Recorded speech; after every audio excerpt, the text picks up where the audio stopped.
switch to that second and potentially even that third site in their rotation. And I don't think Cafe is any real exception to that formula for the most part. That overall attack that we saw from Rogue, just the denial on TSM's side was so strong. They were able to waste so much time as they were stuck in piano. And unfortunately, they just couldn't really get beyond it due to, as you saw, a lack of drone intel. Merc taking out like 3 or 4 of those drones in just a matter of a few seconds, killed their ability to get any intel on the site. So they didn't have the confidence they needed to just blindly push into bar and then make a play from there. That combined with obviously a lack of time towards the end really messed them up and killed their chances of winning out the round. So TSM take a strong stance, and now we'll see if they can do it once again on the first floor. We saw right off the bat Achieve was able to throw out a Vault Cam to see what side of spawn they're coming into, but immediately throwing out his last one on the first floor. He's going to retreat all the way back to his teammates. In that barricade, he has a person right underneath him. Not sure if they heard him yet, but going up on Rappel. It's pretty much Rogue doing what teams always do at the beginning. Scope out for roamers, gather some intel, and then you slowly move in. You start top to bottom, and you make your attack for the bomb site. But now, 225. All players left on the board so far. Eclipse throws out a drone from Skylight. Immediately gets shot out, but Bio is waiting for that one jump down so he can make that play.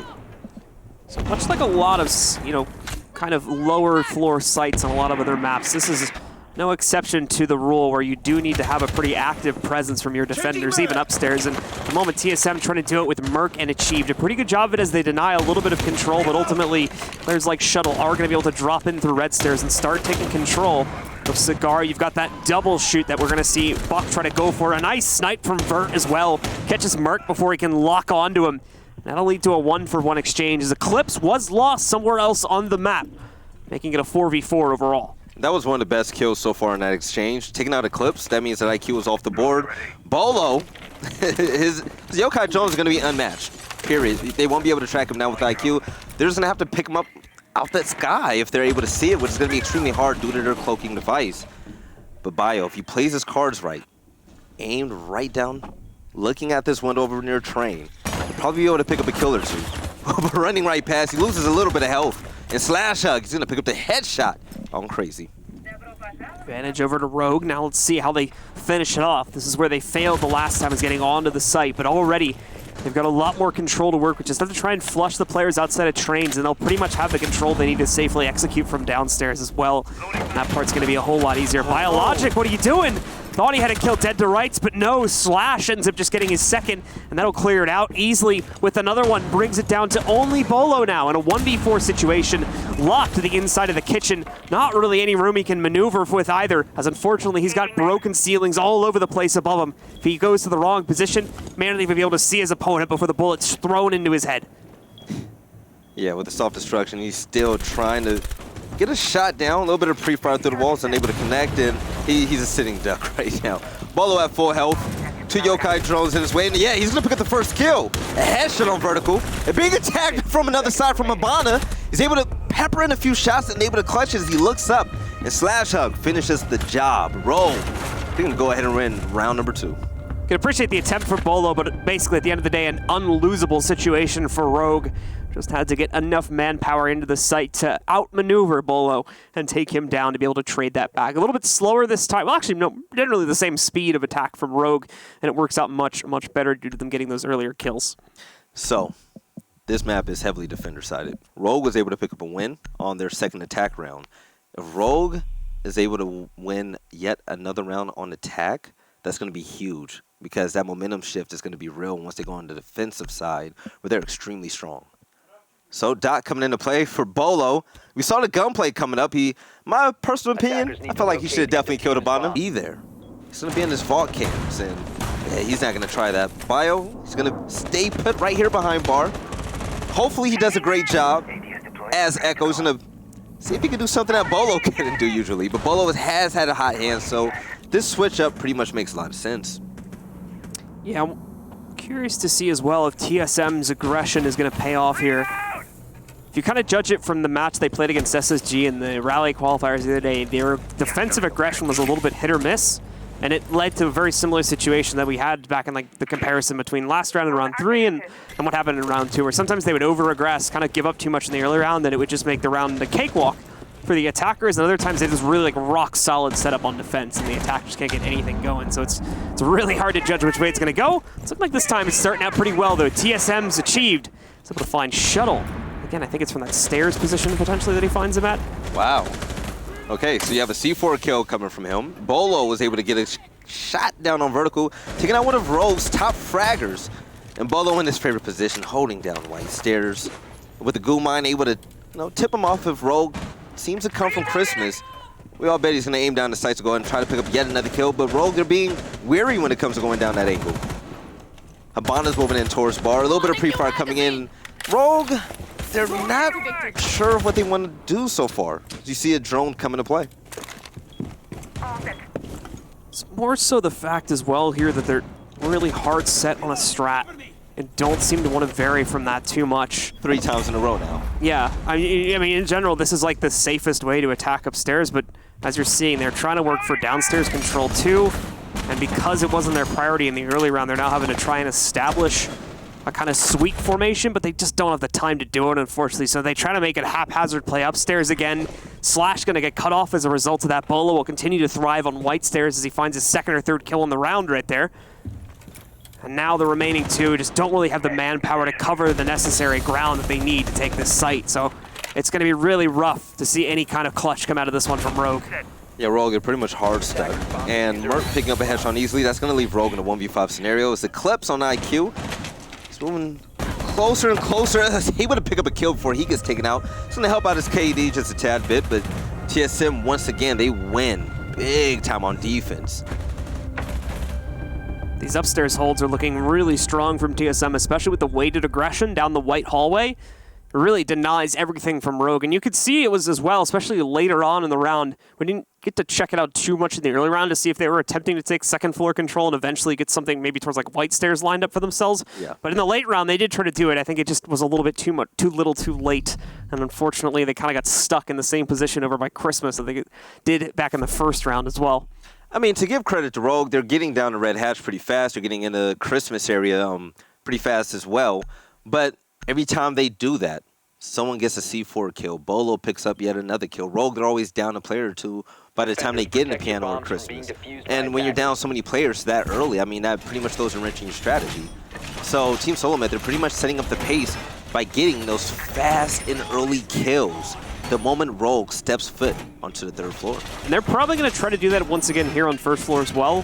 This is where, however, they messed up before. The defense was spread, I think, almost too thin, that they tried to play both the second and the third floor back in that round, or at a minimum, they tried to extend all the way up to the third floor, and that's where their roaming defense got spread too thin back in round number 2, and ultimately where Rogue was able to win it. So we'll see if they make the same mistake here on the first repeat of this since they lost this back in round 2. Yeah, you're absolutely right, because the last time they played this site, I remember the visual play coming from Merc on the third floor. He was a victim of the first blood. Once he went down, it was pretty much a domino effect. Team Solomed, they only had Echo on site down low, and once everybody died, Echo can't use a yokai to help himself out, especially when it's a 1v4 scenario.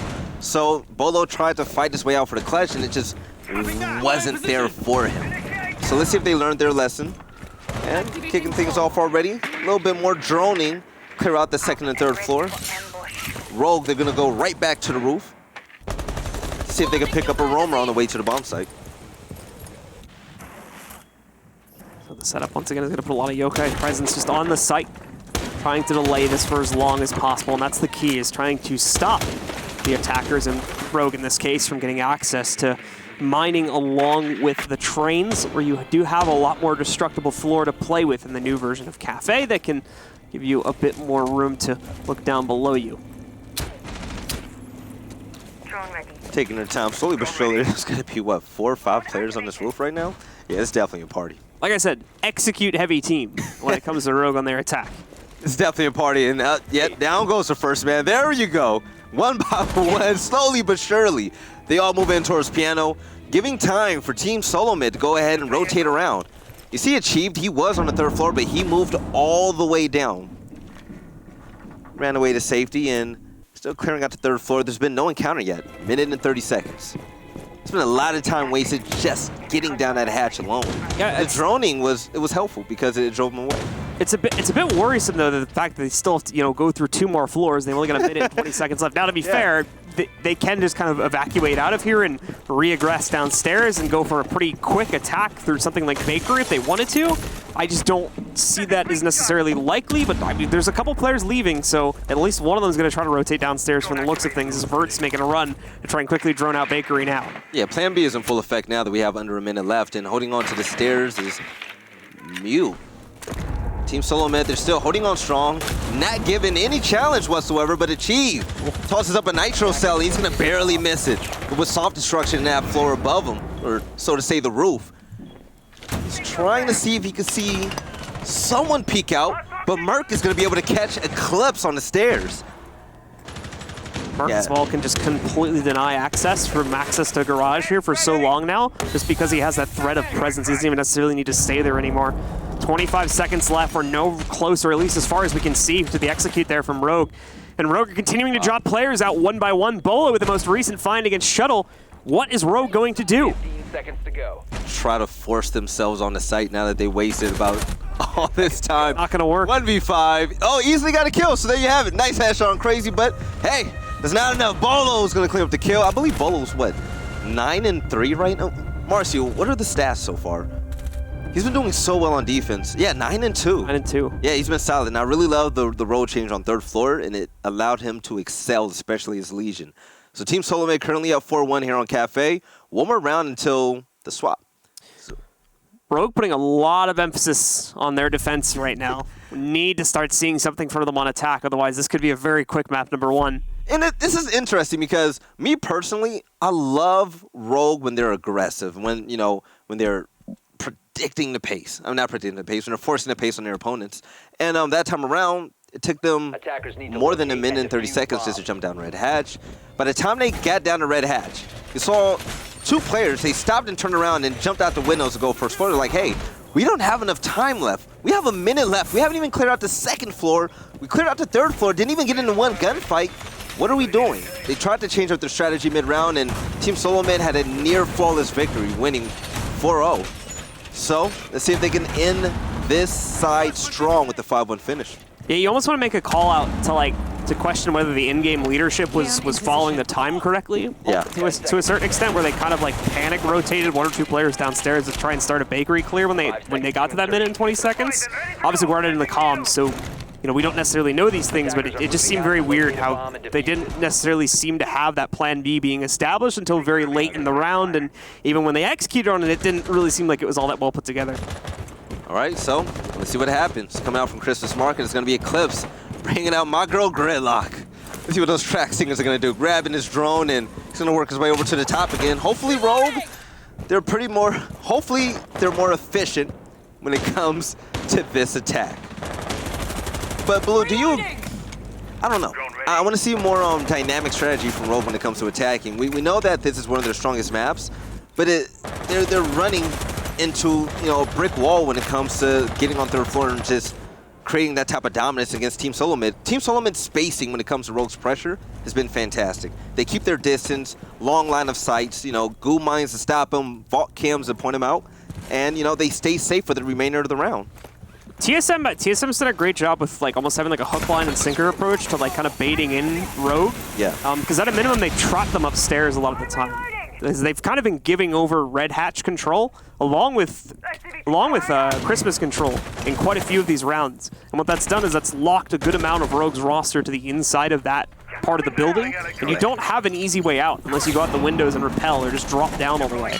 So I think once a few of those players are locked in, they're very committed to a part of that strat, and they don't have an easy way to turn it around again. And that's been messing them up quite a bit when they've been focusing on upstairs takes. This is a great example of it right here. There's really strong gunfight happening on third floor right now, and Bolo is Doc is going to heal up Achieve, a little stem shot, help him out just a tad bit. But Achieve is going to hold this angle down strong. Am I peeking him? He's fronting with danger or vertical, but Slash Hug is going to finish the job on Bolo. Nice headshot. Make that 2 in a row for Rogue. There you have it. Strong start.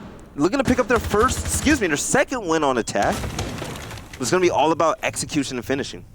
Boxed in for the most part here as well, so impressive that Rogue are able to get these kills. It's a good start on the round for them, but again, time is going to become their enemy very, very quickly here if they don't start to turn this back around. 50 seconds left to start that defusal timer. If they don't do that, then it's just going to be another round for TSM, and they'll go up to 5. Shuttle finally striking gold on the skeleton keys here, but still not able to line up the kill. Misses the opportunity by a moment. Merc trying to figure out how he wants to handle these stingers. He'll swipe a few of them away. They're so annoying to deal with, though. So loud. No one's noticed him yet, so it's working, at least for the time being. But in the meanwhile, he's going to lose another one of his teammates. Bio ends up going down. Slash will move in for the finishing blow in just a second. There you are. And now only two still standing. Merc still trying to wrap here. Might be a bit of a late gesture. And Crazy, who's now out of the round. 10 seconds left. The attacker's I was going to say, there's no way he didn't see him. Merc's able to pick up a kill. Crazy picks up one as well with the Toxic Babe. 3 seconds left to go, and Rogue, they're looking to close out this round, and the diffuser's going down. It's going to be all about... Oh, he just can't see him. Oh, Merc! Oh. He's able to get it, body and vertical, to win the round. No one challenging him upstairs at that point either, so he had all the time he needed. Was questioning, I think, whether he actually saw the player on diffuser or not, but he must have seen him just by a hair and assumed the plant spot. Perfectly played by Merc. That's that pre-aim from the DG game that we were talking about. Really crazy stuff from Merc that seems to indeed be getting carried over a little bit here. This map awareness is out of control. Merc with an amazing finish in a game that Team Solo Mid should have lost. Rogue, they should have won that round, and with the late planet tip, they had no time to pick up the diffuser and have at it for a second go. So with the side swapped, we might be able to smell a little comeback. Rogue starting off on defense now.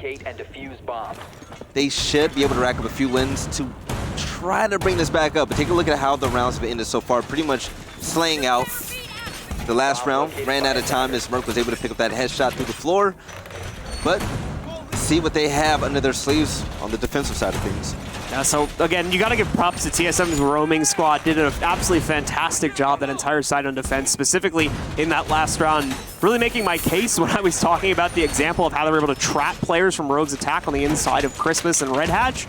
And that, again, happened. They were able to delay potentially like a minute or more and just have them waste a bunch of time with only top red stairs control, not even really any second floor control to work off of, and the inside of Kitchen. Just brought them down to a minute, and ultimately Rogue was kind of forced into rushing at the end of the round once again. So really good stuff from TSM. So that was my question. Rogue started off the game hot by getting 2 straight kills in, first minute or so.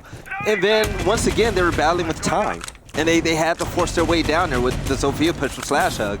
So, Rogue execution has to be better next time on attack.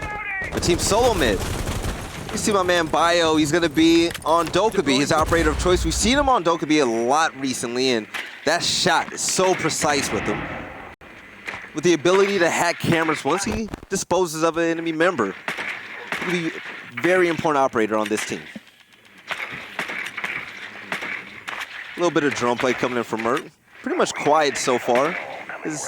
Seems like everybody except one on the top floor for Rogue. Once again, have the attackers get easy access to the inside of Christmas here. It's going to allow for them to walk in with relative ease. Also, as you can see, red stairs control. Very, very similar to what TSM was doing on their own defensive side here. But again, is it the trap that Rogue have now set up against TSM? And is TSM going to be able to battle their way out of it? At least in the case of Merc, that will not be the case here. Shuttle is going to end up going down to just under 25 HP, but he will survive the encounter as he falls back to the wrap at White Stairs. As Merc was scoped in, you saw him in a very unorthodox spot, right by the doorway, but crouched. He was able to pick up that kill, but Bolo's going to avenge his teammate.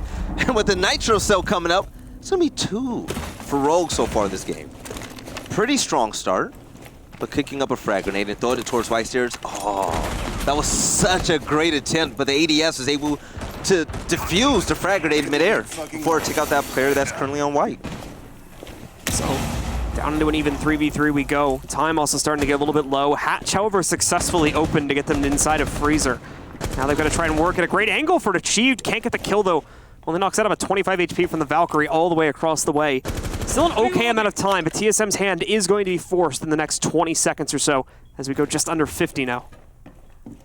With the ping out there achieved, he's able to call out a player that's currently hiding behind hard wall, but he has a teammate with him, and with a few flashbangs coming through, I wonder if they're going to... No, they're not going to make the play. Eclipse is able to win that gunfight. With the trade coming out, Bio is able to dispose of Eclipse. 30 seconds left to go. It's going to be a 2v2. Let's see which duo is going to be better in this engagement. Yeah, Crazy's on top. Crazy finally arrives in this game. getting a 2K with a nice headshot to top off the round. Bio really the only thing keeping TSM in that round with regard to trades at the end. They're unfortunately just not able to find that lineup, as Crazy himself has full intel, full awareness of where those last few players from TSM were working their way in from. All right, so this is it. Map point, Rogue. Is Rogue really going to lose on Cafe? That's going to be a big blow, man. This is Rogue's, like, they're undisputed, one of their best maps. They won a LAN being undefeated on it. Last time these two teams matched up, Rogue won 7-3. Let's see if Team Solo Mid can start off hot, winning map number 1 in such dominant fashion. It's going to be upstairs again. So TSM with like really solid aggression that we've seen out of them over the past few rounds. This on top of the fact they were able to get a lot more control over the site. Makes their attack work out at the end of the day there. That on top of, like I said before, the good trades coming in from Bio that kept them alive throughout a large majority of that round and kept the trades rolling to eventually allow them to close it out. All right, so looking at the stats, Bolo on top, 10-4 behind him. It's going to be Merc, 6-4, and Bio doing such a great job at 7-2. This team, they're so efficient when it comes to their kills. They're playing the game slowly. Not reckless by any chance, but the way that they're able to hold down lanes has been second to none so far, and Rogue have not been able to fight back to beat them in those type of contests. Camera activated. But working third floor, this is it. We need perfect gameplay coming from every single one of these players. And it's a huge blow when the player who's been pretty much quiet the entire round, excuse me, the entire map, comes up with a 2K to win a round last round. So here it is. This could be it for Cafe. Crazy stepping up to the plate. Everyone on TSM showing up where they need to here to make the difference and allow them to close out. You've got a Clips going for a little spawn peek right there on an MPX. Little style points. A lot of confidence at the moment from TSM. That could be dangerous though, so need to rein that in, guys. We got 5 rounds to play with. Ready to release. That's correct, but that could turn into 0 real quickly if you're not paying attention. Do you think Rogue could really pick this back up? Realistically, no. But there's always a chance. There's always a chance, but you know what the good thing is, guys, for the newcomers in the stream? This is a best of 3, not a best of 1. So even if Rogue loses this map, they're hoping that they don't. They can fight back and try to win 2 maps in a row to win this series to go to LAN. The winner of this game qualifies for the U.S. Nationals LAN later this year. I'm still waiting on the announcement for location, by the way. I can't wait. Either way, this is a huge deal if we see TSM win it 7-1 right now, as up until this point, Rogue were flawless on this map. That's going to be a blow mentally. And I always look into the mental factor when it comes to these matchups with these gamers, because you beat a team on their best map, especially 7-1. Rogue, I mean, I doubt they're going to be pointing fingers at each other, but they're going to doubt themselves.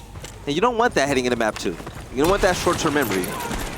Using a breaching hammer to knock out that barricade. And Cheat was able to see some gunfire coming this way, so that intel was noted. A little bit of more drone work coming through. We only have 1 minute and 20 seconds left. Seems like a little amount of time, but it's definitely a lot. With an exothermic charge currently coming up.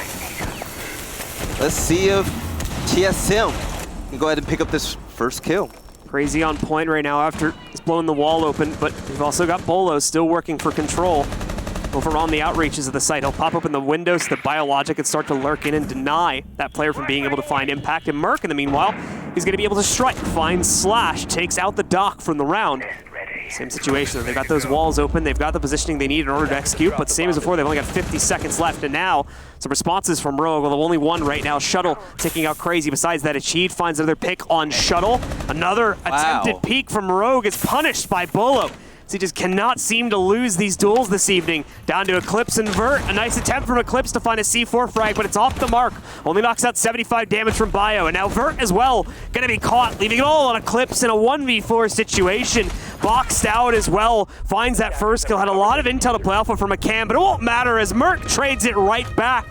TSM dominate and give Rogue their very first competitive loss on Cafe since its re-inception. They absolutely destroy it 7-1. That was a heart-wrenching loss on the side of Rogue, but Team Solo Mid, man, that game was strong from them. I love the way they applied so much pressure along with the logic bomb play coming in from Bio. But Merc, obviously one of the MVPs for this team. Him, Bolo, and Bio definitely fragged out. Crazy did such an amazing job as a support hard breacher as well. That 2K to win the game, I mean the round, that was big. So, Team Solo Mid, the winners of map number 1, and we're going to jump right into map number 2 soon. So, what are your thoughts of that matchup so far? Yeah, I mean, not the greatest showing from Rogue. No. Unfortunately. Wake up. Wake up. Like ultimately, we'll talk about their attack primarily, as that's what we saw for the most part.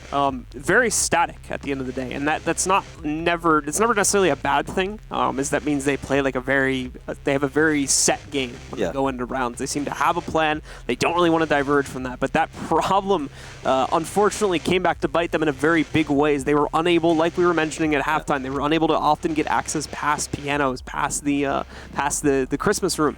And since that happened, unfortunately, they just never really made the progress they needed to finally execute onto the site, and oftentimes TSM stopped them when they were only halfway into their overall plan, and they just didn't really seem to have the variance to bring to the table in order to fix that issue. Well, even though the strategy was static on both sides, Team Solo Mid executed better. They both came down Red Hash. They both went towards Christmas, but it's all about execution. Team Solo Mid, they utilized the logic bombs from Bio to go ahead and ring off the cell phones.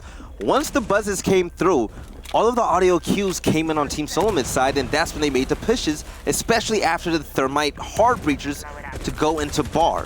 So I would say execution was on the side of Team Solo Mid. They executed quite well. I think at the end of the day, Team Solo Mid just had the better fraggers today as well, which it's like a very general statement to say this, but if you watch the way that they were taking duels, like the confidence behind it, the general method that they were using in order to take fights, TSM, by far none, especially if we see stats for this later on, it's going to show you that the TSM was the more aggressive team and usually ended up winning those aggressive engagements far more times than Rogue did in the match. I felt like it had to do with the early kills and the stubbornness from Rogue. I mean, how many times we see players one by one go ahead and challenge Bolo when he was on top of White Stairs? Yeah. It was often. It happened, I believe, 2 to 3 rounds. And it comes to a point in time where it's like, okay, we have to try something new. We can't attempt to continue doing this one by one. Hey, maybe we peek him at the same time. Maybe we take another route. Maybe we have someone flank from underneath him while we push from up top. We didn't see anything else, and their plan B really wasn't a great strategy at all. Nice. Hopefully they could pick things up, map number 2. That was such a nice finish. The other thing as well is we didn't really see that. You were talking about the aggression we saw from TSM, but players like Bolo and White Stairs, trying to take direct duels against players down that long hallway leading into Christmas. We didn't really see as much of that from Rogue. No. Rogue seemed a lot more passive in their regards to trying to take duels like that and left it much more on trying to counter the execute. But again, TSM is just so strong when it comes to taking those fights and more like right here with Bolo in a really aggressive situation. They just seem to thrive in those circumstances far more, and Rogue unfortunately just never really had the change-ups needed to throw TSM off their own game and ultimately allow them to pick up a few more rounds towards the end of it. Yeah, agreed. So third floor pretty much dominated by TSM, and let's take a look at the post-match stats. Sorry, I can't talk today, man. Merc on top for his team, 7-4, 3-1 entry. But Achieved was also undefeated on his entries as well, going 2-0. And like I said, that was TSM's bread and butter. They were always able to get the first kill, and the refrag didn't always come through for Rogue. So there were times when Rogue got into Christmas and they were already down 1 to 2 players. And that was it. There was nothing else they could do. The cost tells the real story there as well. We're talking about how a lot more of their players were being more aggressive, being more unpredictable, and I think that cost stat spread really shows it between 60 and 90% on average among all 5 players. Whereas with the guys on Rogue, it was very split up. You have very low numbers. I think someone was only down 25% or something like that. To be fair, they only won a single round, so the cost stat's going to be a little skewed for Rogue overall. But I think it just gives you a very good picture for how active TSM was and how frustrating it probably was from Rogue's perspective to deal with the probably almost random aggression that was getting thrown at them from time to time. Yeah, so next map we're going to be going on Coastline, and Rogue is a perfect 5-0 on both Consulate and Cafe this season. Not anymore. Not no more, buddy. The Rogue fact, you need to update that. So going into Coastline, that's also a really strong map for TSM. The last match for USN, Merc earned a 14-5 KD. Yeah. Merc, that was when he didn't lose a 1v1 gunfight. I said, man, Merc is daddy. And to be fair, while we didn't see that same performance from Merc, we did see a very close version of it, and a version that I think we were going to see against Rogue, assuming TSM were going to do well. They've done very well, and now we're heading on to their map pick for round number 2 of this matchup, ladies and gentlemen. It's time to see if TSM can get the quick closeout, send us out of here early this evening, and give us a 2-0 finish, or if we're going to have a response from Rogue, send us to map 3. It's a good map for them, too, so this one could go either way. I want map 3, man, but Jackal gets taken off the board by TSM. And let's see who the secondary attacking operator is going to be in regards to being banned. Yeah, I want to see a map 3, man. I don't want to see a 2-0. Not at all. All right. With the clock winding down, Capital banned once again. He's been a victim of bans ever since his buff, man. Same band so far. Yeah. Let's see if we get the full repeat on the bans here. If we get Mira, we're 3/4 of the way there. Oh, they shook it up. And Echo instead. Okay. Mira will probably be the last ban, though. That's interesting. So Maestro most likely gonna be in play if Mira's banned? Oh, no. Okay, okay. So there we have it. That means you can actually kind of play Penthouse now. Yo, yes, you can. Yeah. So it's gonna be a pain playing against a hookah setup with Mira there. That's gonna be hard. I would rather go against Maestro, personally. It's really, really difficult to play against those type of setups. All right, so we are map number 2, ladies and gentlemen. Rogue losing 1-7 on Cafe for map number 1. They're going to try to battle it back to tie things up. Just a reminder, if Team Solo Mid wins this map, they're going to qualify for LAN for the USN Finals. Yep, and there's only 2 slots every stage, folks. It is a brutal gauntlet we have set up for the format here on USN. So for Rogue, if they lose this match, once again, it's just like stage 1. They're going right back to the start. They got to play in those Open Cups starting on the middle of September. I mean, if they do lose, I mean, let's look at the bright side. Rogue fans get to watch more Rogue gameplay as they continue to enter into these. That's just part of that's part of their contract, actually, is being Team USA. They have to take as long as humanly possible. At this point in time, Rogue pretty much has like so many hours of VOD that people can look at from USN alone. It's Rogue and Dark Zero, both like 100 hours each. Dark Zero for stage 1, like we don't actually have a whole lot of VOD of them because they couldn't even make it to the semifinal for most of stage 1. Right. Same with Rise, to be fair. And it's so weird because all 3 of those teams are so strong. They're so good. Yeah, it's like a lot of it comes down to the fact that you can play Siege in a really unpredictable fashion, and I think you can get a lot more done as a team in Siege than you can in a lot of other games through that factor. I agree. That on top of the fact that it's best of ones. Yeah. Which, like, that also adds a lot more unpredictability to your matchup. Parallax Gaming. It's caused a lot of upsets.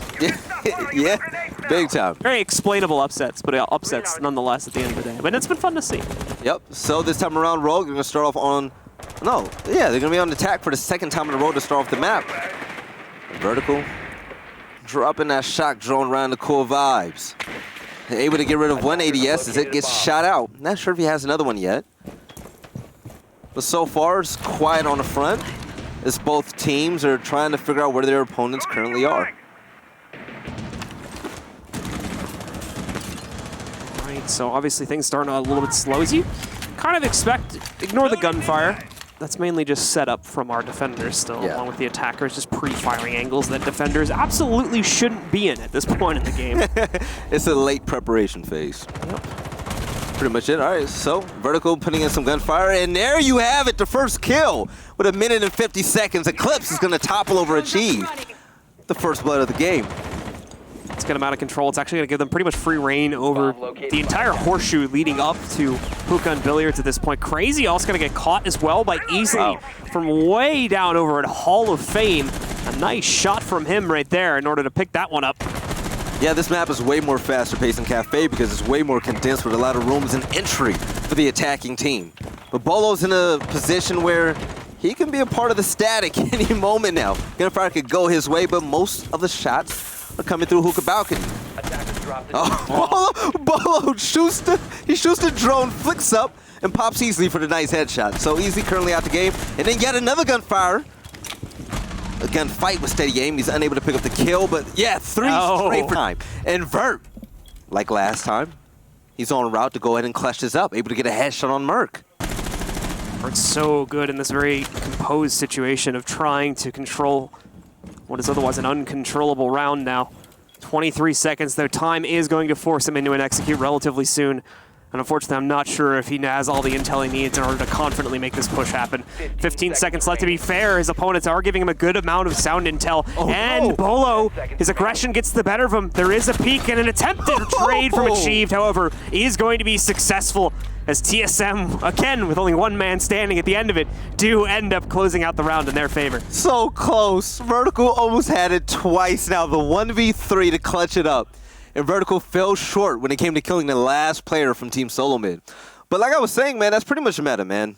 Let Bolo fight. Just have a Doc behind him with the stem pistol and just continue to heal him. Bolo, the fact that he was able to hold that down and not die that was insane. That was absurd. That was like a John Wick level. It was like play right there. People shooting at him from like both sides, ducking below windows. Doc's throwing band-aids at him like, heal up. Someone's you got this. He's there for moral support more than anything. But take some aspirin to go back in the fight. Slap him on the butt and sends him out the way. Stim him up real quick. Give him the good stuff. The man's a walking highlight reel, man. I love seeing him, in the scene. I love seeing Team Solomon in general. Merc working his way up with his duo Folds and landing a spot on this team, which is so important for the pro scene in general. But players like Achieved and Bio, man, they're so strong at what they do. And I love Bio's play when it comes to utility in general. And speaking of utility, he's going to be on Legion with a ton of goo mines as we see the bomb site go straight towards service and kitchen. So Rogue with the aggressive play, I mean, it's paid off well, except for last round. If they're able to land those shots on Bolo, I mean, who knows what could have happened. Rogue, they would have been up indefinitely and won that round. It could be tied up. But Team Solomon just seems to clutch it out at the right times. So here we are, round number 3. Let's see if Rogue has what it takes to go ahead and put 1 on the board. So, site once again will be changing up, and TSM will be tested once more, probably in some fantastical late round fashion.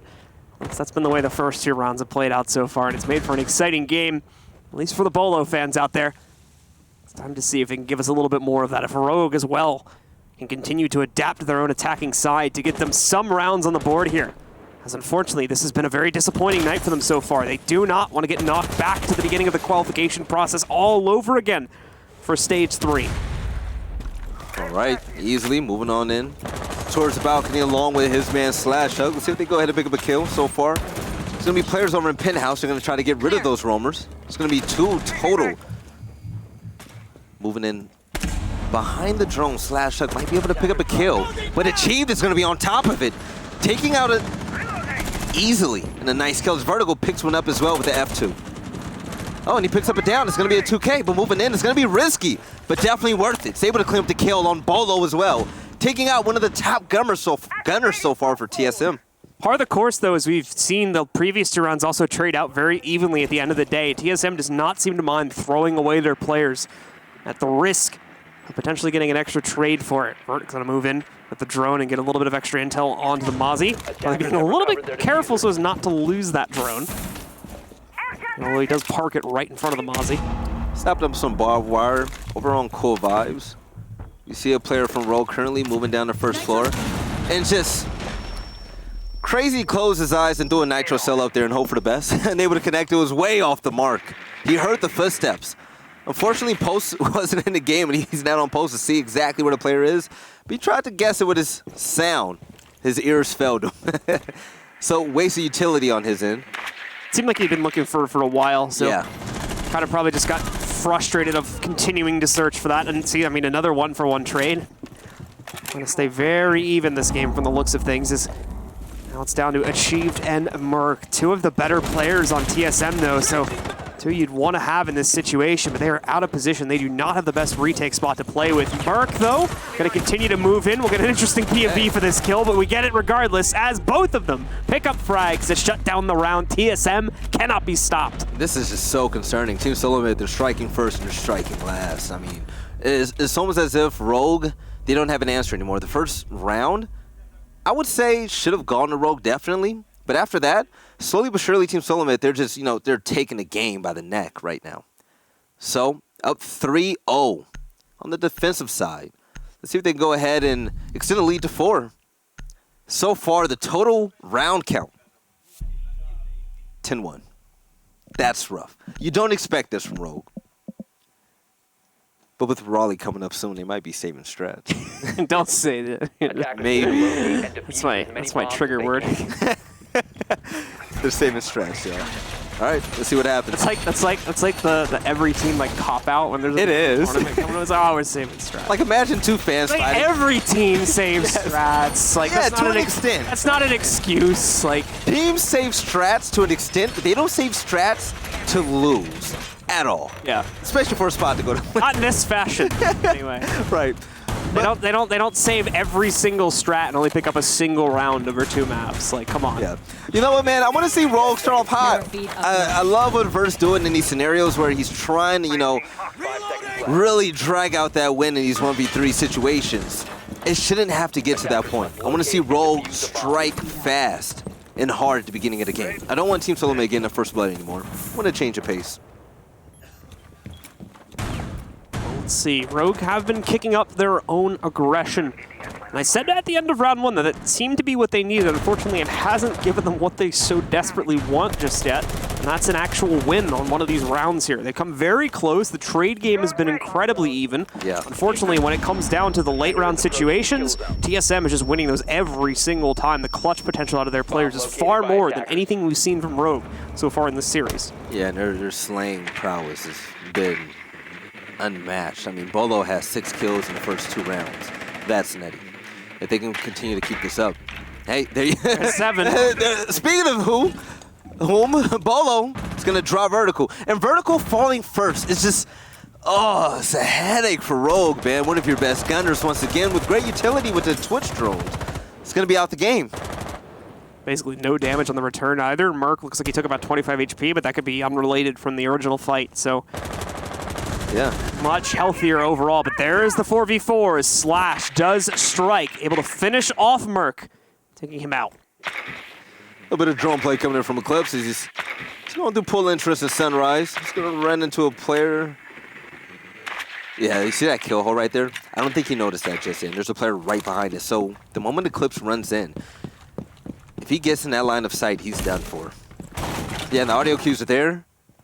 I wonder who's hiding behind that wall. Ooh. Yeah, there it is. All right, Achieve, let's see what you're made of. Chief's smart enough not to just hold the peek on it. Anyways, a little bit of pre-fires thrown in against him there. Not going to peek into it too much. Spams a couple goo mines out into the T-junction, leading over towards Cool Vibe stairs. Slash looking like he's ready to redeploy, or at least just check for the flank hole. Bulow, he's ready for the duel. He's got a tiny hole to try and take that duel from. Achieved as well. We'll be able to stop the spread of those track stingers on the main stairs back at lobby. Rogue, come to a bit of a halt here now. No sign of the execute coming out anytime soon. And due to the low time, well, Smoke's going to start popping out those toxic grenades. He no longer really has a reason to wait. This is such an uncharacteristic pace coming in from Rogue, taking their time. There's 30 seconds left to go, and there's not a lot of pressure on site so far. But with an upside down Habana, a little bit of pre-fire coming out. She's looking to pick up a kill and moving in towards the Toxic Babe. Rogue getting in position to go ahead and get the diffuser currently down. You hear the barbed wire currently being hit, and a second Toxic Babe is coming through, and a headshot slides right through the screen. Slash Hug's gonna be on top. Make that 2 in a row and 3 for the round. It's Rogue. They're finally gonna win one. There you have it. They finally got that execute they wanted. Finally. And it's all off the back of Slash, who does a really great job opening things up for them at the end with 2 or 3 kills towards the very end of the round. Yeah. Beautiful stuff from that Puka balcony on top of the overall team. Cohesion there to just kind of fall in once they knew they had the opportunity to do so. Really pounced on the chance that was finally presented to them to go for that execute that they are so fond of. And as such, it's going to give them their first round. See, Rogue, they're mad. They stopped petting Ella, and they're back in business, man. Ella's in her kennel, I think, right now, unfortunately. Said they put her in the kennel so like she doesn't distract them or something like that. Exactly. See, now they came with the game faces on. It's not a distraction. It's around like that is what we needed. I was pretty concerned because of the amount of time that was left on Rogue's hands, but it was the slaying that came through that won them that round quite easily. I really love what Slash did there as well. I mean, the fact that, so what's shocking to me, the fact that Rogue has been losing in this fashion is the fact that everybody on this team, they can take over a game. Like, you know, you close your eyes and just point at a name, and that player can be on top. And we saw it that round. Great gameplay. But Nomad is going to be down by shuttle. Let's see what type of roam now he's going to be able to provide with those air jabs going through.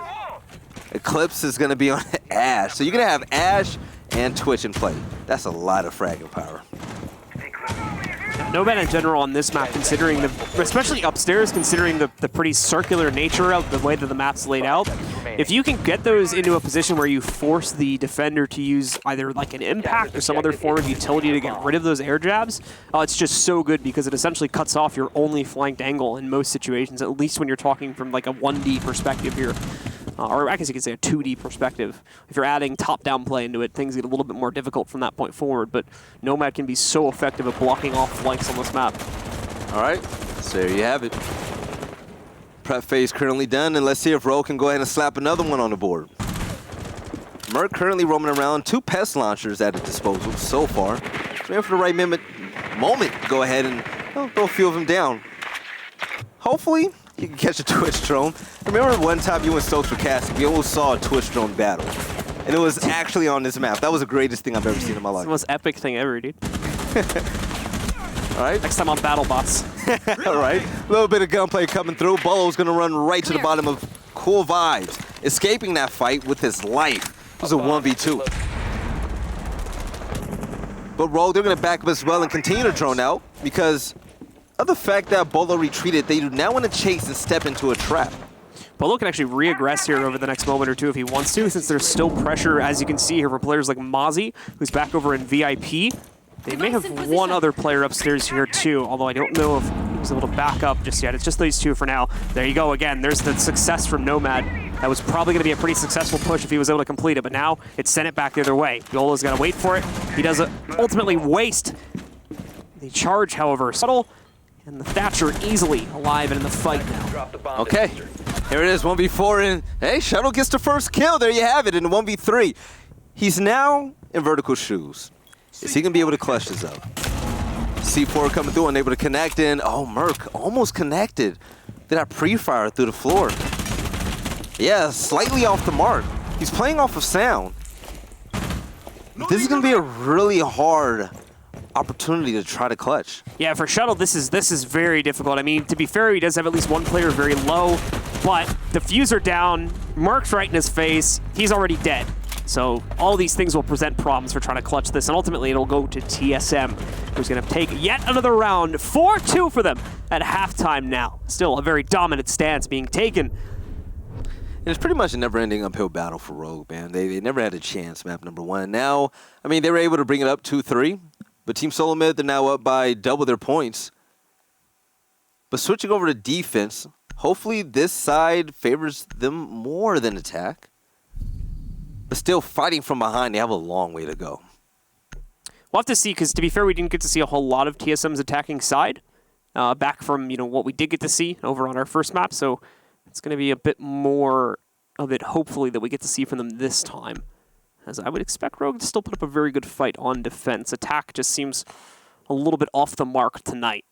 Defense usually doesn't suffer from the same problem, though. So let's see if Rogue is going to be able to hold the line for a little bit longer here, or if TSM truly is an unstoppable force this evening. You can see the round breakdown once again. Rogue kicking it up a bit more as they found some rounds towards the end of the half, but ultimately it was still TSM dominating the early game and closing out one more at the end of the half. Usually when we see Dokubi, Bio's going to be the one that's using her, but this time around it's going to be crazy. Bio's going to be the hard breacher for this roster. It's going to be on Hibana with a nice ACOG scope on that rifle of hers. But on Rogue's side, we're going to see Alibi for the first time. I feel like this is going to be good. Rogue have a lot of operators so they could just roam around and just, hey, play at their pace. Try to frag out. A lot of individual play can come from them with the operators that they have as well. But Eclipse looking for the last place to throw out one of his vault cams. This is going to be on blue bar? Yep, right there in the corner of blue bar. So there you have it. Hopefully they're able to lock that down with all the intel gathered, and they can pull up yet another win. We'll see about this. First time TSM comes out on the board of this map to the attacking side, so let's see what they're going to bring to the table, and it's kills already. Wow. Biologic at a heavy cost to his own HP, but he's able to literally just walk in through service, pick up an opening frag. He's kind of stuck at the front bathroom, so at least for the time being, due to that low HP, and he's got one player from Rogue chasing him. But still going to be able to thrive under those conditions. Finds Eclipse, knocks out the Valkyrie. Slash, finally going to be able to put Bio onto the ground, though, in a 2-for-1 trade. Yeah, peeked him through the door and gave him a little heat check. Slash hug out on top. And Merc challenging service, shooting straight in the kitchen. Unable to connect. Moving towards, yeah, there you have it. Bolo able to clean up the kill on Slash hug. You're the logic bombs currently going through, and Team Solomid, they're ruthless on this attack. TSM also like completely disobeying like the rules of timing right now too, that you normally see out of a lot of teams. They're playing very aggressive. They've got a lot of players pretty much already ready to move on the site here. I mean, they just caught Rogue's roamers, and they knew exactly where they were going to go. They had them in the open. They had a man advantage, so there was no reason not to play this aggressively. They pinched them out, prevented them from escaping back to the safety of the site, and now they've got an easy 4v1. All they got to do is, well, that. Yeah, they found Shuttle. There goes the round. Bolo adds yet another kill to his counter. So that's pretty much their identity so far this series. They pretty much lock down that whole Wolfpack mentality, and once the logic bomb goes off, they swarm a site. They swarm an area just to clear it out. And they're efficient when it comes to it. Everyone has a line of sight that they lock down, and they claim the kills. They're winning the gunfights, the one-on-ones. And even if it's not one-on-one, they still have, 1 or 2 more people right next to them, which helps them out in that gunfight. 2 more rounds to go here for TSM.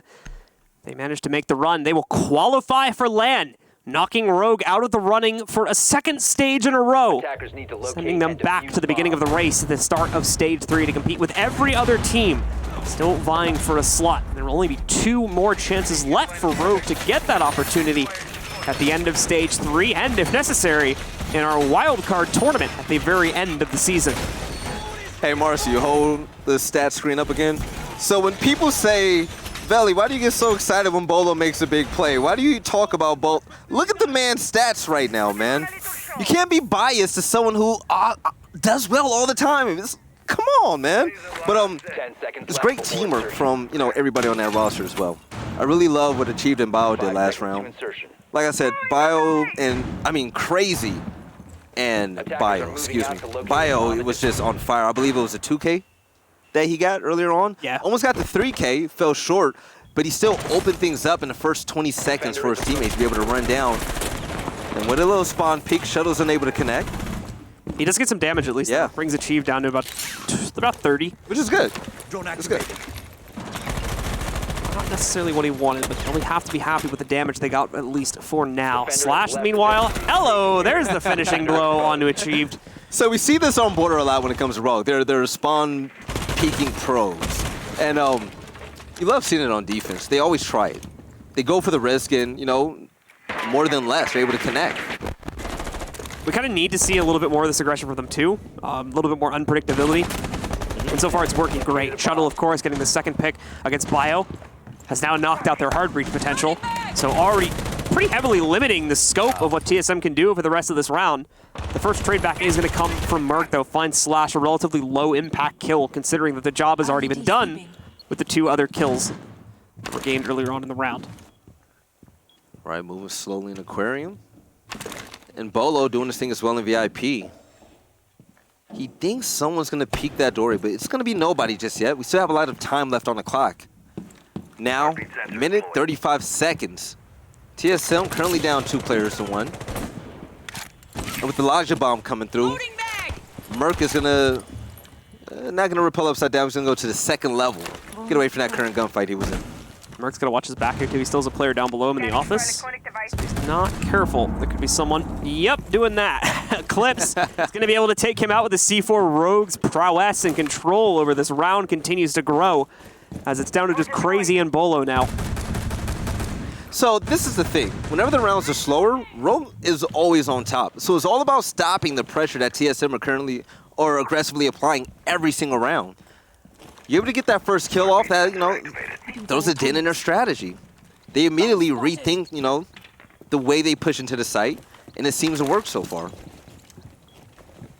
Well, we'll see here for TSM, their last 2 players trying to execute, but Rogue are just set up completely to stop this kind of a take. Toxic Babe going to go down to the corner too, will prevent any attempt to plant in default angle. Not that they could really go for it anyway. Bolo's going to be finished. Crazy, only about 25 HP left. He does knock one of the players from Rogue, but is not going to be able to kill them. And as such, Shuttle finishes off the round by killing Crazy. Rogue now back into it seems. I really like this from Rogue. Able to pick things back up and win this game. Able to lock down TSM over in Aquarium and not letting them push in way too far. A lot of patience coming in from the smoke players. He was able to use that Toxic Babe to clip through the wall and stop the default plant. Even though it was a 2vx situation, Rogue were still able to pull that one out. But Montaigne currently coming into play from Crazy. I wonder what strategy that they're going to throw at him. When in doubt, Montaigne. Montaigne it out. It's always the go-to. Yes. It's oh, Lion. Okay. Crazy. Dirty player, you. Getting toxic. I like that. From Montaigne to Lion. All right. The beast has been unleashed. Looking to close out the game, man. The tilt will be in the chat. Defenders, protect You know, your bombs from being who was defused by it attackers. that did that like really crazy fast lion execute? I'm trying to remember I think you were casting with me. This is a parallax game. Was it? Attackers have located No. the bomb. It was a. You know what I'm yeah, talking it was. about, right? It was. Where On they- this map. Yeah. Yeah, it was Attackers have parallax. discovered They the might do it right location of now. the bomb. I hope so. Like, they were running out of spawn. He was using the. I don't think they will do it because of their operators, but I wouldn't be surprised if they do. Yeah. Because their operators indicate like slower play with like an IQ, Habana. If they wanted to go over something quicker, I think we'd see like more like active 10 ops. But seconds left Yeah. before insertion. it would not surprise me if we saw that, considering that they haven't used the line up until this point. No, I'm actually shocked that Pulse is, I think this is the first time we're going to Attackers see are him in heading this out series to in defuse the general. bomb. Yep, it is. Defender is approaching the kill zone. Especially with the C4 play coming from underneath. Pulse is very vital when it comes to roaming on the first floor. He hasn't been involved in any of these strategies, but now being on the map, I trust Shuttle with him. And he should be able to take advantage of the cardiac heartbeats that he'll be able to see with his sensor if Bolo doesn't sniff him out with the electronics detector. All right, so we're not going to see that crazy fast execute, by the way. We're way too split up on TSM right now Yeah. for us to have anything like that happening. All right. Lion did go to the service door, though, so the possibility for that type of an execute is still alive. And we will see exactly how Crazy tries to play this. Obviously, for those of you who have been out of the loop for the past few months, Lion, of course, you remember the last time you might have seen him, he was completely permabanned. He's back now. He's had some changes. Yeah. He wasn't really nerfed, at least in my opinion. He had a rework, and I mean, it's still strong when used at the right time. When you're pushing into a site, when you plant the diffuser, you pop it off, see where the players are on defense.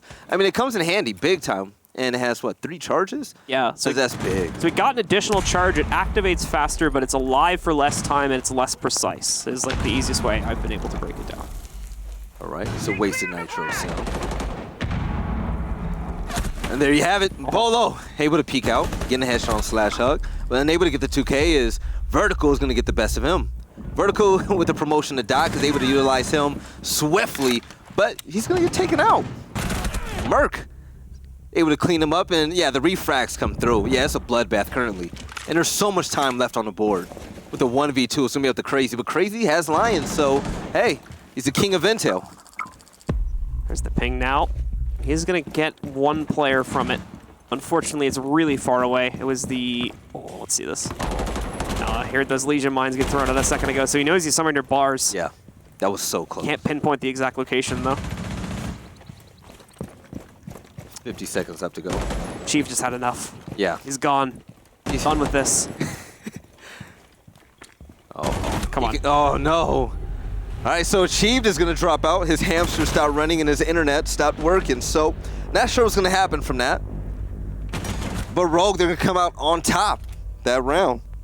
Hopefully it's just a quick reboot of that player to get him back into the game. But either way, it's been really fun to watch this match so far. I think it's been a really cool story. I get the idea behind the Lion pick there, though. It's I think to take away, since we saw Rogue try to play a lot more aggressively all of a sudden on defense, the Lion is an attempt to take away that aggressive capability by forcing them to either retreat or stay in a static position when they're executing. I agree. And the one thing that I haven't been too much of a fan of, TSM is starting to fall slowly now. And we see the change of pace in the game. They're starting to play way more slower, not as aggressive as they used to be. Whenever they were aggressive, busting out those logic bombs, running in the site with 3 to 4 people, they were just wiping the floor with Rogue. Now they're split up, spread thin, not able to get the refrags that they wanted. You saw the last round, the refrags came heavily on Rogue's side, and they were just able to outgun players from TSM one by one. Really strong performance from them. More than anything, they're giving Rogue the room they need to make these types of plays. You don't want to do that. Yeah. You don't want to do that. Keep up that aggressive play style. It's working. Why change it up? So, Rogue currently, what are they down? 1 round? Yeah, assuming they won that last one, so they should be 5-4 now. Okay. All right. So, I'm excited to see what's going to happen. Yes, it's been one hell of a game so far for the simple fact that map number 1, not a lot happened at all. It was TSM playing by themselves on Cafe, and once they ran around the map and won that 7-1, things are a bit more closer now, and Rogue can actually make a strong comeback. Yeah, we're seeing like individuals step up a lot more now from Rogue as well to be able to make those kind of round-defining plays to bring them back into it. To be honest, we didn't see that from anyone on map number 1. No, not at all. It wasn't really a remarkable performance from anyone in any single round from Rogue back on Cafe, so that explains why we ended up with a very one-sided scoreline of 7-1. This time we're starting to see those players kick up a little bit more. They seem to be which like is kind of weird to say this considering how strong Rogue looked on Cafe prior to this series, that they seem a bit more comfortable on Cafe, but that is indeed at least what I'm seeing right now. Is it seems that they are a little bit more comfortable in the playstyle, especially from a defensive point of view, on a map like Coastline instead, which obviously they've been playing now for a little bit longer. And speaking of operators, one pick that I liked recently was Shuttle getting on the Pulse. It took a while for someone to use Pulse, but he's finally here. And just all the intel, Rogue were always 2 steps ahead. Once Bolo was out the game, just be able to sense the heartbeats, throw up C4, shoot through the walls, call out where the opposition is, and it worked out for him big time. I would say that's probably Rogue's biggest victory so far in regards to lives left. Yeah. So, yeah. All right, guys, well, we're going to find out if these change-ups from Rogue are going to continue to allow them to battle back into this game. As soon as we get that last player from TSM reconnected, I think it was achieved at a drop out. Hurry up. We want the gameplay. Don't make us wait, please. So we're just waiting for him to reconnect really quickly, and then we're going to be good to resume the festivities. Quick reminder that the third map, if we need to go onto it, is going to be Clubhouse. Got my C's mixed up there. So we're currently on Coastline. I can't talk all day, so it's fine. It's the lack of sleep, man. I don't know what it is. So also what I want to throw out there, since I have the whole beautiful chat, looking at us, Venmo. This is your last week to submit your clips. I don't want DMs asking questions. No. Go to the website. Check the ESL Rainbow Six Twitter. We have all the information there. We say it on the recap show what's happening. We're giving away $700 this week. And this is the last time we're doing this until September. Yep. The middle of September. Right around September 15th. So basically There's only so right in the much middle money of we could throw out, so. So make sure you guys are submitting those clips. Okay, so you know what's annoying as well? What? Factor, he DM'd me a clip of tournament gameplay that you and I were casting this 4K. And he was like, can I use this? I was like, dude, no, it's tournament play. Like, get something from a scrim, something we haven't seen before. I'm not going to take your 4K that you had on main stage doing 360 no scope. No. Hey, you can't fault him, man, for trying, though. Once you wanted the $500. It was the nicest clip I saw, too. So make sure you get those clips in, man. $700 every week, starting stage 3. Yep. So, yeah. Don't forget, once again, guys, as well, that we have our second match of the week coming up on Thursday. We only have one match tonight, this one here that you're watching now, but on Thursday we're going to see Space Station and Rise play for the second LAN slot available, the only LAN slot available for the Eastern Conference here in stage number 2, with the other one going to the winner of this match here this evening. That'll actually close out stage 2 in its entirety, as Veli was just discussing too, and we'll be on break from that point forward, going until the middle of September when we return with the Open Cups once again for the beginning of stage 3, and eventually our wildcard tournaments at the end of the season. I just want to fast forward to the LAN. I'm ready. I'm so ready. It's coming up, man. USN was my first ever Rainbow Six LAN. And it was, so I've been to so many events, for other games. And, I got into a routine where, I'd walk in, do my job, walk out, whatever. Like, I wasn't wowed at that time anymore. I went to USN in Vegas, and that was a wow moment. The first wow moment I've had in a while. So, guys, make sure you just continue to follow these qualifiers. And if you can, go to USN 2019. It's going to be popping. But we're going to go on a short break, waiting for Achieve to come back from his rage quit. So stay put, and we'll see you soon after this short break.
This is game fuel. 16 ounces of pure annihilation.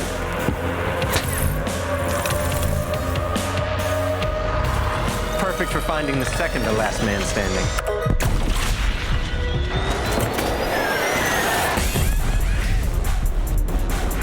Tastes like berry-flavored wind sauce. New Mountain Dew Amp Game Fuel. Victory in a can.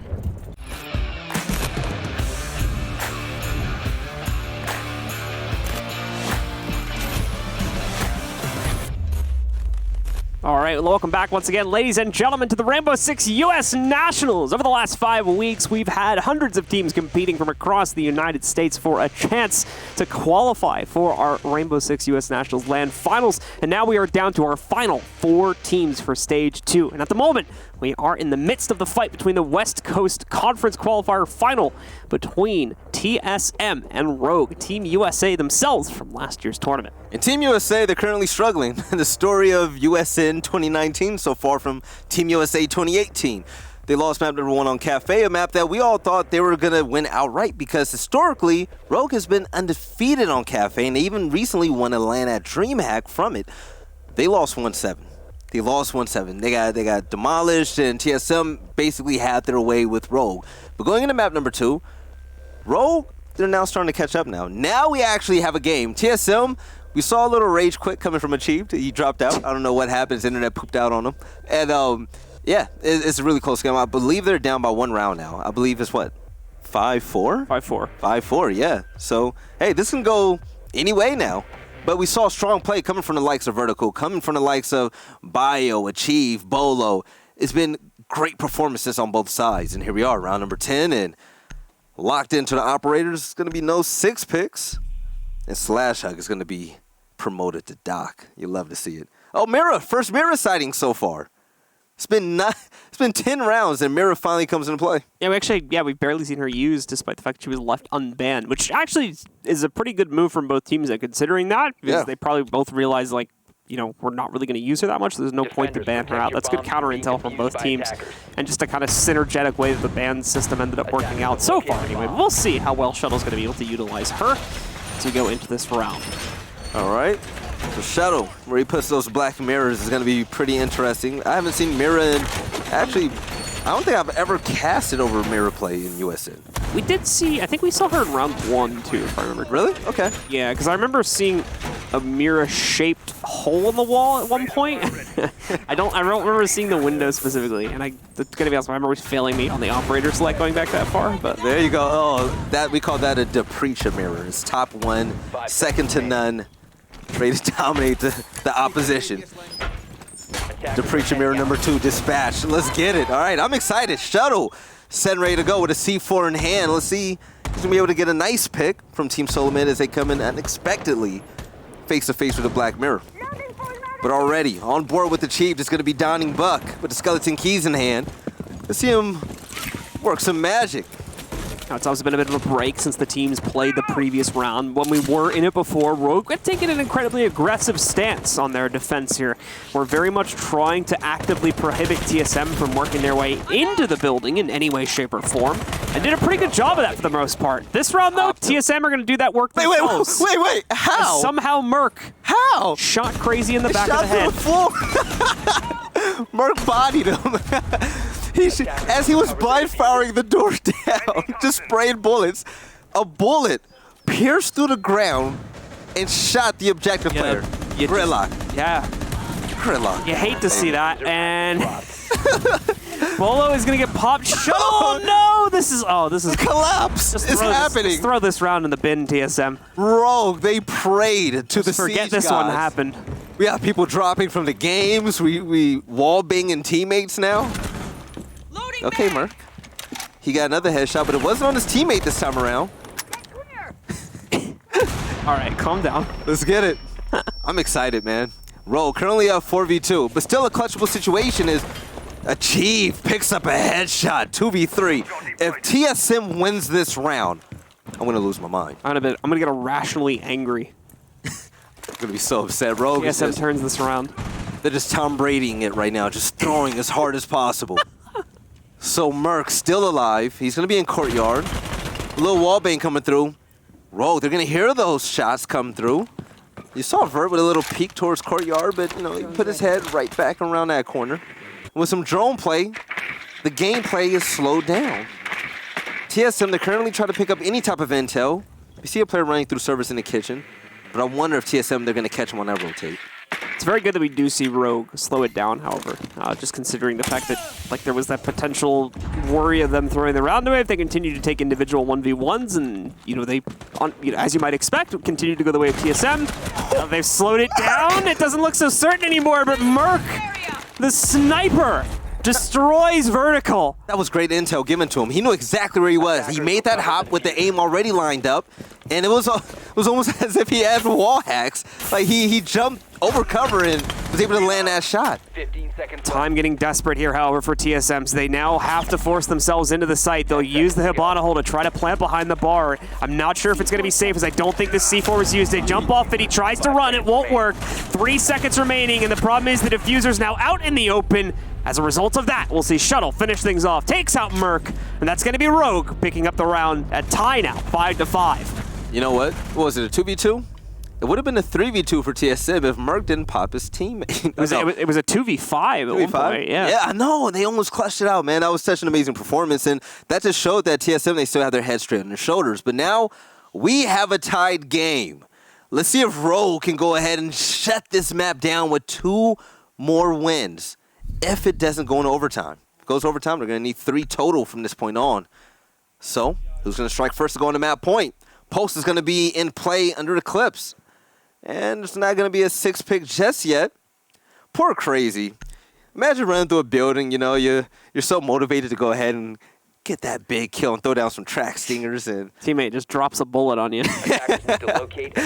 Special delivery. All right. That's what we think of you.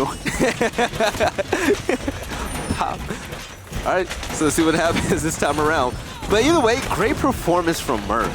Merc tried to redeem himself by going absolutely big that round, but it wasn't enough. The plant almost went down, but that C4 throw was a work of magic, baby. He was able to throw in the right spot behind the bar, get that easy kill. Merc was able to get the refrag, but the trade came in swiftly, and Roll were able to tie things up. Here we are, 10 more seconds in the prep phase, and Shuttle is going to be on dock. I like watching Rogue on defense because of spawn peaks. They're so crazy, but they're so disrespectful. Attacker's objective is to And when he locate a hit bomb that and defuse it. barricade, yeah, is he going for a spawn peek if he sees anybody? You would love to see it. It's not looking like he's going to be able to spot Mini. Okay, nah, it's not going to happen. He's really on that camera for the longest time. Like, what are you looking at? He's really, really into the bars, apparently. All right. Interesting view. And we're going to see TSM start to line up a crawl towards the main stairs window here. With Crazy probably going into support. They are really worried about someone being at the top of these stairs. It's pretty clear as far as I can tell, though. Rogue do have players in the area, but they're closer towards like Penthouse and Theater. Achieved will start us out, though, by finding Eclipse before that Pulse can cause problems later on in the round, either through his C4 or through that heartbeat scanner. That was such a huge kill. One of the top intel operators on Rogue. Now you just saw Valkyrie and her 3 cams. The drone coming through VIP, straight in the hallway, able to... Oh, he was able to pick out a member, and with the pre-fire coming through, he missed it, he stopped shooting, and Vertical got the best of Bolo. Nice exchange coming through, but Bolo wasn't confident in his shot and the location of Vertical. Great win for Rogue in that engagement. So Pulse is down, same with IQ. And with IQ currently being down, TSM, they're going to have to look really hard to get rid of all of Valkyrie's cameras.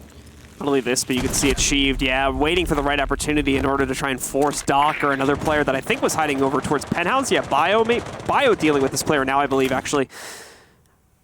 Trying to force those players out, but it did not work, so he ends up swinging in, giving his life away. That's another down against TSM's favor. Puts Rogue further into control of this round. 1 minute and 15 left, so time's starting to get a little bit low here for TSM as well. And they haven't really made any progress towards getting towards the execute. You can see, 2 out of 3 of their players still basically outside at this point with no map control. This is not a good look at the moment for TSM. All right. Busting the cap in that default camera was Merc, and he's going to work his way up to the 2nd floor. Over near Aquarium. He has Crazy on the side of him. A little bit of drone play, and less than a minute left to go. It's going to be all on Rogue to stop this push. They should know exactly where TSM are coming from, and with that gunfire coming through, it's going to confirm my theory. Merc is going to lose a lot of health, and he's going to go down. Crazy is unable to save him, but he's able to get the trade. Nice headshot on Shuttle. So now 30 seconds left to go. 2 players left alive. Can they clutch it up? Trade may not be enough at this point, but Crazy with a good find brings it down into an even fray. Now at a 2v2, 20 seconds in order to make the execute happen. They can go for the default plant. Toxic grenade should still be available, however, for Smoke, at least at this point in the round. Easily also ready to just actively deny this push when it comes in. There you go. There's the gas grenade. The attempted response from Gridlock, but it's not going to do much. Now down to 1 player left, Bio, and he's also going to fall to Slash, giving Rogue the lead. And now map point at 6-5. Hey, maybe that little rage quit from Achieved helped out Rogue a tad bit, because this team looks entirely different than what they look like on the first map in the first half of this game. Great comeback from Rogue to go ahead and take the lead for the first time ever this entire series. They're currently on match point. Team Solo Mid, if they win 1 round, we're going to go to overtime, where either team are going to have to win 2 rounds out of 3 in order to move on and win the map. TSM wins, they go to land. Rogue wins, we go to tiebreaker map. Battlefield's been set. It's going to be kitchen service for the final defensive round being put up here by Rogue, regardless of the outcome. Easily will also 6-pick, interestingly, away from a smoke on kitchen service, and instead is going to bring the Mozzie to the table to play counter intel. And defuse bombs. All right, see what happens. Kitchen and service is going to be all up the road to go ahead and shut this down. Post is going to be in play once more. Rogue has found success with him recently, winning the last 3 rounds that they chose him. So lockdown shadow operator, looking to put him to good use. Even though he was a victim of the first blood last round, you know, they still played well around him.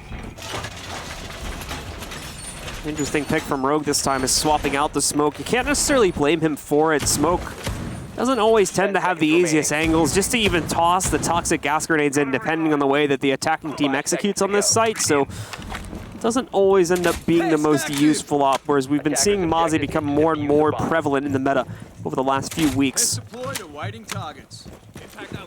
right, Pest coming through towards front desk. He's looking to hack a drone if he happens to pass by. And the Chiefs checking for a spawn peek, something that Rogue is definitely notorious for. Oh yeah, you see Doc hiding on the 2nd floor. I wonder what he has up his sleeve currently. Drone work coming through, Billers and Aquarium. Bolo isn't going to see anybody yet, and going to the 2nd floor is going to be Merc as well. If you go ahead and get 2nd floor dominance, the soft breach, it's even a soft destruction, you're going to be able to shoot down.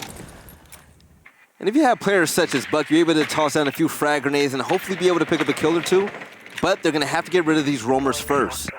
They're the main ones stopping them from getting towards the bomb site. It's going to go defensive setup here on the 2nd floor, focused primarily on the theater, but also with a player towards main stairs. It's going to make trying to get in through this big window relatively difficult, let alone trying to leverage that control into a site take. 1/3 of the time now gone, but Achieved finds a good start, able to knock out Eclipse with his nade. That's going to eliminate the player from theater. And this start was exactly what TSM needed. Oh, Crazy with that answer. Getting the 2nd straight kill for TSM. 3rd now. Bolo with the 3rd. Shuttle, however, still trying to trade this back. He's already found 1, and he's got his eyes on a 2nd target over by main stairs. But Shuttle, for good reason, being a bit cautious about his current position, does not want to overplay his hand. They ended up getting a shot to the back of the head and an easy trade. Not even really a trade anymore in TSM's favor. See Merc trying to go hunting through the floor as well. Basically blind firing those. They're not going to be able to find much from that. Though it does get a little bit of response back, so it has confirmation as to a target's position. Just doesn't know where exactly to lock him out at yet. Easily trying to continue his movement over towards service now. But TSM still with a lot of control. Just need that one little push they need to get to the execute point. Bolo coming in to try to be the playmaker for this roster currently in courtyard. Right to his left, he has a player with this ACOG lined up. Nitro cell. Trying to pick up a headshot, but the Nitro cell going down currently causes some soft destruction. There you go. Merc and Bolo pick up 2 headshots back to back. We're going straight to overtime, boys. This is it. Rogue. They needed 1 more round. They were unable to win that, so now they're going to have to win 2 in order to take it to tiebreaker map. This is it. At the same time, a great recovery from Rogue, all things considered. A lot of it coming out, in my opinion, from their aggression that they showed on the defensive side. And we kind of saw that taper away in the final round. It is a site that you can't necessarily be as actively aggressive on due to the way it plays itself out, but still, it dropped to a huge margin, and unfortunately, TSM were able to thrive as a result of that, along with, I think, just the more calculated play in the early round we saw from them overall. We'll have to get to see it once again, though, as we are going to go right back onto Rogue on defense and TSM on attack. But, of course, with the sight locks being reset, since we're now in overtime, it's back to hookah and billiards. And we see a comfort pick coming in from Bio. I've said it a lot, but now he's going to have the logic bombs in his pocket to be able to help Team Solo Mid make these pushes to clear out these roamers. So, going straight to the second floor over near Builders and Hookah. Rogue, they're going to take their time on defense to hold back the aggressive gameplay that we saw earlier from TSM if they decide to bring the heat this time around. But Shuttle has been on fire lately.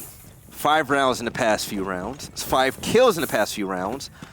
But the rest of his teammates, they weren't there to help him pick it up last round. This is it. They get a second chance to go ahead and win this map. And this is it. Usual overtime rules, guys, for Siege. We are not at a major, so we have no extended overtime enabled. It's just 3 rounds. As Veli was mentioning earlier, best 2 out of 3 wins under these circumstances. A few players coming in from Ruins, a little bit of drone work. They don't want to risk getting spawn peek currently. See some destruction over on a few of those barricaded windows. The Bull's going to work his way up from Terrace. Oh, yeah. That drone work coming into play, throwing in yet his second one. He knows that there's somebody in office, and it's going to be Pulse, so a little bit of pre-fire. Eclipse got the best of Bolo so far, knocking him down to less than half health. Definitely doing some good work there with the Doc, finding massive impact. Even if it's not necessarily in the form of a kill, just holding TSM back in their early game plans by keeping them outside of the office on the top of just getting a little bit of damage. Does really, really good work against these guys. You hear the cell phones currently going off from the first logic bomb that Bao is going to push through. But there's still going to be no deaths on the board, so we now push the 1 minute and 50-second mark. Slash Hug is going to be the first one on the board to get a kill. The victim's going to be crazy. So that means that Twitch is going to be off the board with their F2 with a high rate of fire on that gun. So that fragging power is going to be relinquished from Team Solo Mid. Bio's still hunting, but at the moment, Rogue not handing over any angles to TSM. TSM continuing to play this incredibly passively, but they need to be the ones to kick up the aggression right now, and I don't know if they have the control to do that. A lot of reconstruction coming in from down below by Achieved. It's not going to be able to lock onto a target, though, even though they did manage to force a reposition from one of the members of Rogue. Minute and 10 seconds left. A quick little dip from Beulah to knock out the default cam in the corner of Aquarium. Merc also hunting from the side window. Eclipse going to be caught by Achieved. That's a very small start, though. It's only killed the roaming presence. What? The long-range skeleton key kill from Achieved as well. It's an interesting follow-up and a way to start and execute for TSM. But let's see them get into a site now. They still haven't started it. Down to 45 seconds. And there you have it. Yet another gunfight from Easily as he gets the best of Bolo. Huge kill. 36 seconds left to go. This is where TSM are going to be a little bit more aggressive. You see the push coming through straight from Aquarium. But Easily is going to make the most of his shotgun, picking up a kill. Vertical is going to back him up. It's going to be all up to the Ash player. It's going to be Merc with the R4C. 20 seconds is not a lot of time. Merc trying to... I think Merc not necessarily assuming that he would have a good chance to win this, just trying to play it as slowly as possible. The instant denial against him, the double denial as well. This is going to be another toxic grenade thrown further down the stairs. Prevents him from doing really anything at all. He's just going to make a play for it, because why not? Finds one kill, but ultimately does go down to Easily on a quick trade as Rogue find the first round of OT. One more away from triggering a third map. Ooh, this is it. Did you shotty me? So Wait, was this Slash Hug that lost against the Skeleton Keys? Yeah, so basically he opened up too much room, and then he did get shotgun back by the smoke. You're Achieved. Such a great performance to open things up for TSM, but they were unable to close out, losing players in the final 40 seconds. Pretty big blow. Rogue, match point. TSM, perfect gameplay is needed. 2 more rounds left to go. To be fair, though, this takes us back to the defense for TSM, and that's where TSM were really thriving. So They may not be out of this one just yet. We'll see, though, as it's obviously been about 7 rounds since they last played the defensive side. So they might be a little out of their element here if they're not going to immediately be able to kind of switch themselves back into it. Yeah, so Achieved is going to be on post. TSM, they're going to put him on the island and just let him roam free, do what he does best, slay out. But with no IQ on the board, Rogue, they're going to have top-notch drone work to be able to sniff him out and gun him down. You keep him alive long enough, he's going to wreak havoc from the first floor. Cardiac sensor to detect wherever the opposition is, and a nitro cell in hand. He'd be able to get off a sneaky kill or two. But execution is the name of the game. Let's see if TSM has it in him. 10 seconds remaining. Who do you think's gonna win this round, Blue? This is it. Is Rogue gonna close this out? Like TSM's defensive side was really convincing Attackers though. must locate and So I'm thinking TSM takes this one the distance. Okay. Next round's still completely up in the air though. I believe in Rogue. Let's do it. Oh, the small peek is currently coming through from Bolo. See if he's able to line up a head or two. Nothing's happening just yet. And he's gonna go ahead and retreat. And they come out of spawn safely right after that. All right, so they're able to walk out of spawn without, single bit of HP being taken from him. And immediately moving into service is going to be Slash Hug. He's going to be crouch walking silently to go ahead and see if he could get the first kill. But getting close to somebody, now he's going to sprint. Little does he know, to his left is a player, but in front of him he handles Bolo. Bolo being one of the first players to die the last 2 rounds. He's not having a good time so far this map. Merc needs to trade this, otherwise it's already giving up too much control. Oh, Eclipse, yeah. though, is able to find Achieve. Down goes their Rook. This is not what we needed to see from TSM. We needed a much stronger early round presence. That's a good start to try and turn it back on its heels, but they're taking a lot of damage right now. Eclipse and Vertical absolutely tearing through this defensive matrix, set up closer to Kitchen, leaving it all on Crazy upstairs. He's lost his entire support system, has nothing to work off of now. He's going to have to try and potentially peek a long-range SMG 11 kill, which is not the easiest thing in the world to try and bargain for here. He's got 2 players pushing him from the other side, finds the first pickup. He's got to constantly be wary of that window behind him, though. He's also got 1 more player down from Luggage, in addition to the additional threats that are going to work their way in from Hookah. That recoil control for SMG 11 is going to make it so hard to clutch these type of scenarios, especially when you're faced up against somebody with an ACOG sight on their rifle. Easily, it's going to close that round out.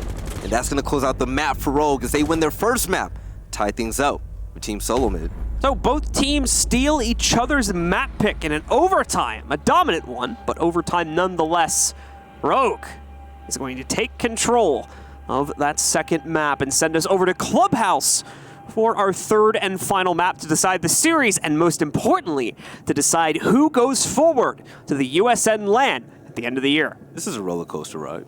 I'm not ready for this. We're going to Clubhouse. We see TSM dominate the first map. We think they're going to win the second map. No. Rogue came by, swept the rug from under their feet, won it out in overtime.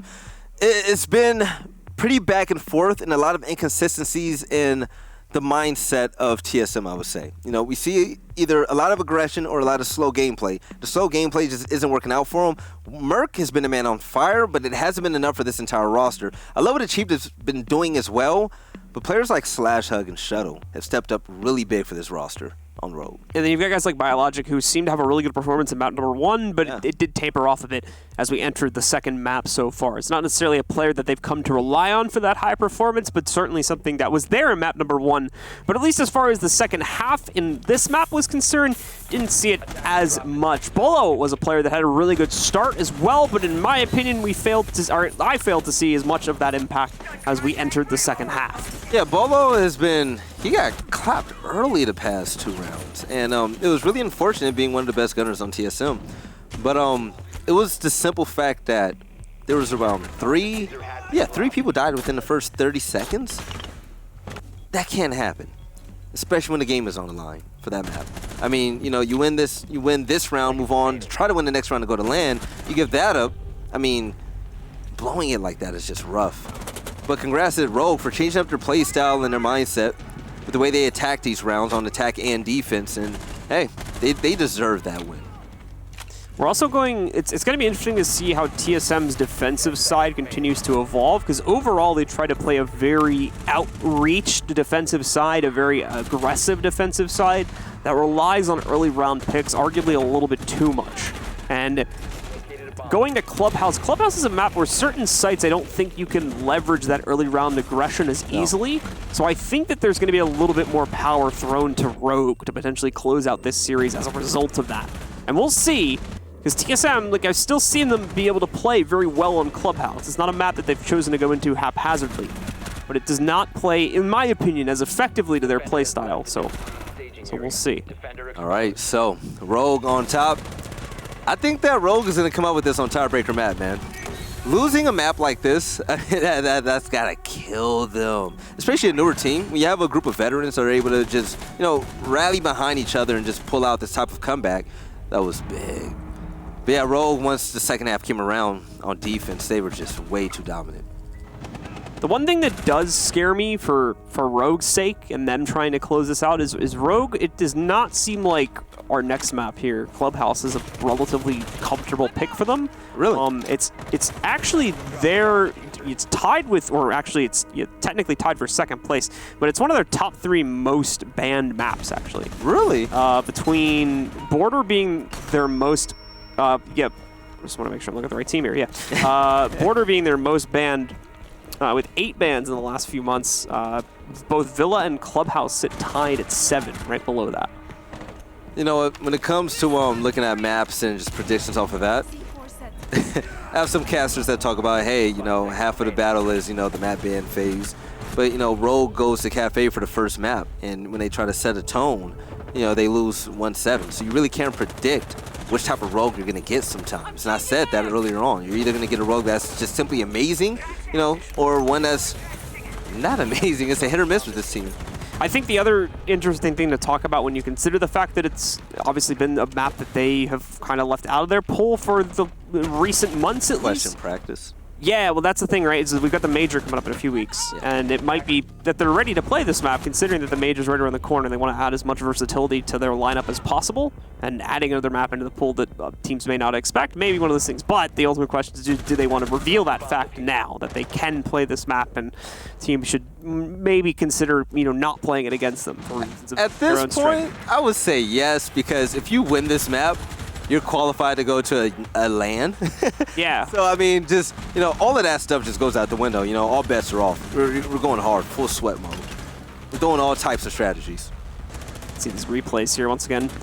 We continue to work our way through it here. We get to the closing moments of it where we see the final round, TSM ultimately just kind of throwing away a few too many players at the beginning of that final round too early, and as a result couldn't hold out the defense on just their smoke player upstairs alone against the world. So they end up dropping that one at the end of the day after a very successful map number 1 on Cafe that they won 7-1. They dropped this one in overtime, 6-8. And that allows for Rogue to tie things up, and like we've been talking about over the last few minutes, is going to send us to Clubhouse here very shortly to decide the series. Yes, so ladies and gentlemen, hang tight because map number 3 is coming up. This game will determine who will go to LAN here in Stage 2 on the western side. The Western Conference. Yeah, the Western Conference. There you have it. And so we'll jump right into that map after this short break. See you soon.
fuel. It's domination in a can.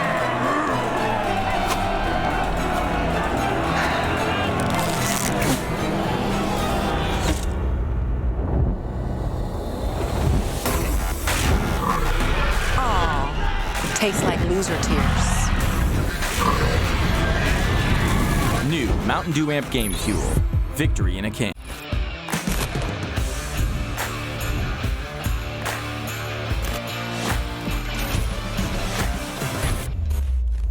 All right, guys, for the last time tonight, we are back once again with the Rainbow Six U.S. Nationals. The West Coast Conference qualifiers are about to come to a close.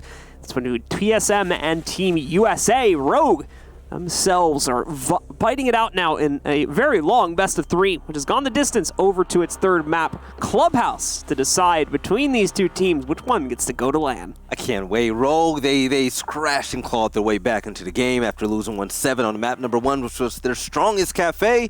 They went to TSM's map pick, came back, took the win. Now on Clubhouse, this is a map that Blue was saying that Rogue haven't had a lot of experience on. And in their last game for TSM, Clips earned a 16-4 KD. You know what? Hey, it's a new day. It's a new day. I mean, he went off that game, but it's a new day. And TSM, they're an entirely different team now, to be fair. They're nothing like they used to be a month ago at all. Yeah. And you can see here by our stats, which are being presented in the pregame, that despite the relative timidness of Rogue to play on this map, they still hold the same record that their opponents do with 2-2 overall if we ignore ties. So it's still a very close affair between these two teams at the end of the day, and we'll have to see which one comes out on top. This is it, ladies and gentlemen, the best of 3 coming to its conclusion with the winner going forward to the LAN at the end of the year. Will it be Rogue or TSM? Let us know in the chat as we're about to find out. Let's get into our final ban phase. It's going to be TSM that get to select the first ban. Good luck, have fun. It's coming out from TSM. No one on Rogue said anything at all, but Maverick is going to be the first ban. Why? He is way too powerful when it comes to CCTV and also basement pushes. So getting him out the game is really smart. Capital banned for the 3rd time in a row tonight. Well, what can you say about him? The LMG, his utility, he has it all. A little bit too much in his package right now, so a lot of teams choosing not to deal with that. Echo going to get banned out this time as well. He's been banned twice tonight.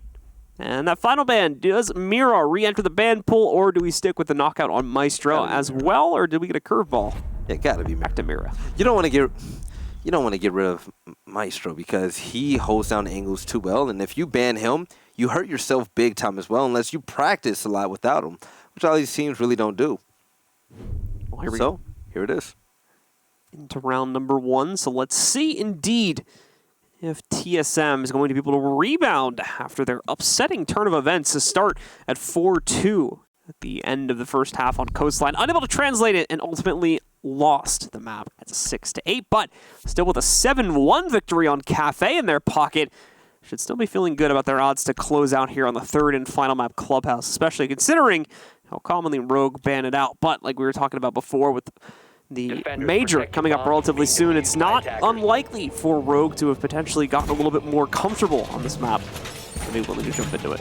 Yeah, with Kaid currently in play from Achieve, we're going to see some claws going up to protect the hatches from above. It's going to help out big time when it comes to armory play, especially now that Maverick is off of the map. So the hard breach denial is going to be important when it comes to that kitchen hatch, and let's see how the rest of the team are going to fare. I wonder where Bio is going to put his Evil Eyes. He still has both of them in play. And, yep.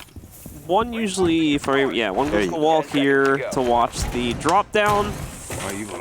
Second normally has a watch on like blue or something like that. Lined it up, big fella. That was his OCD. Okay.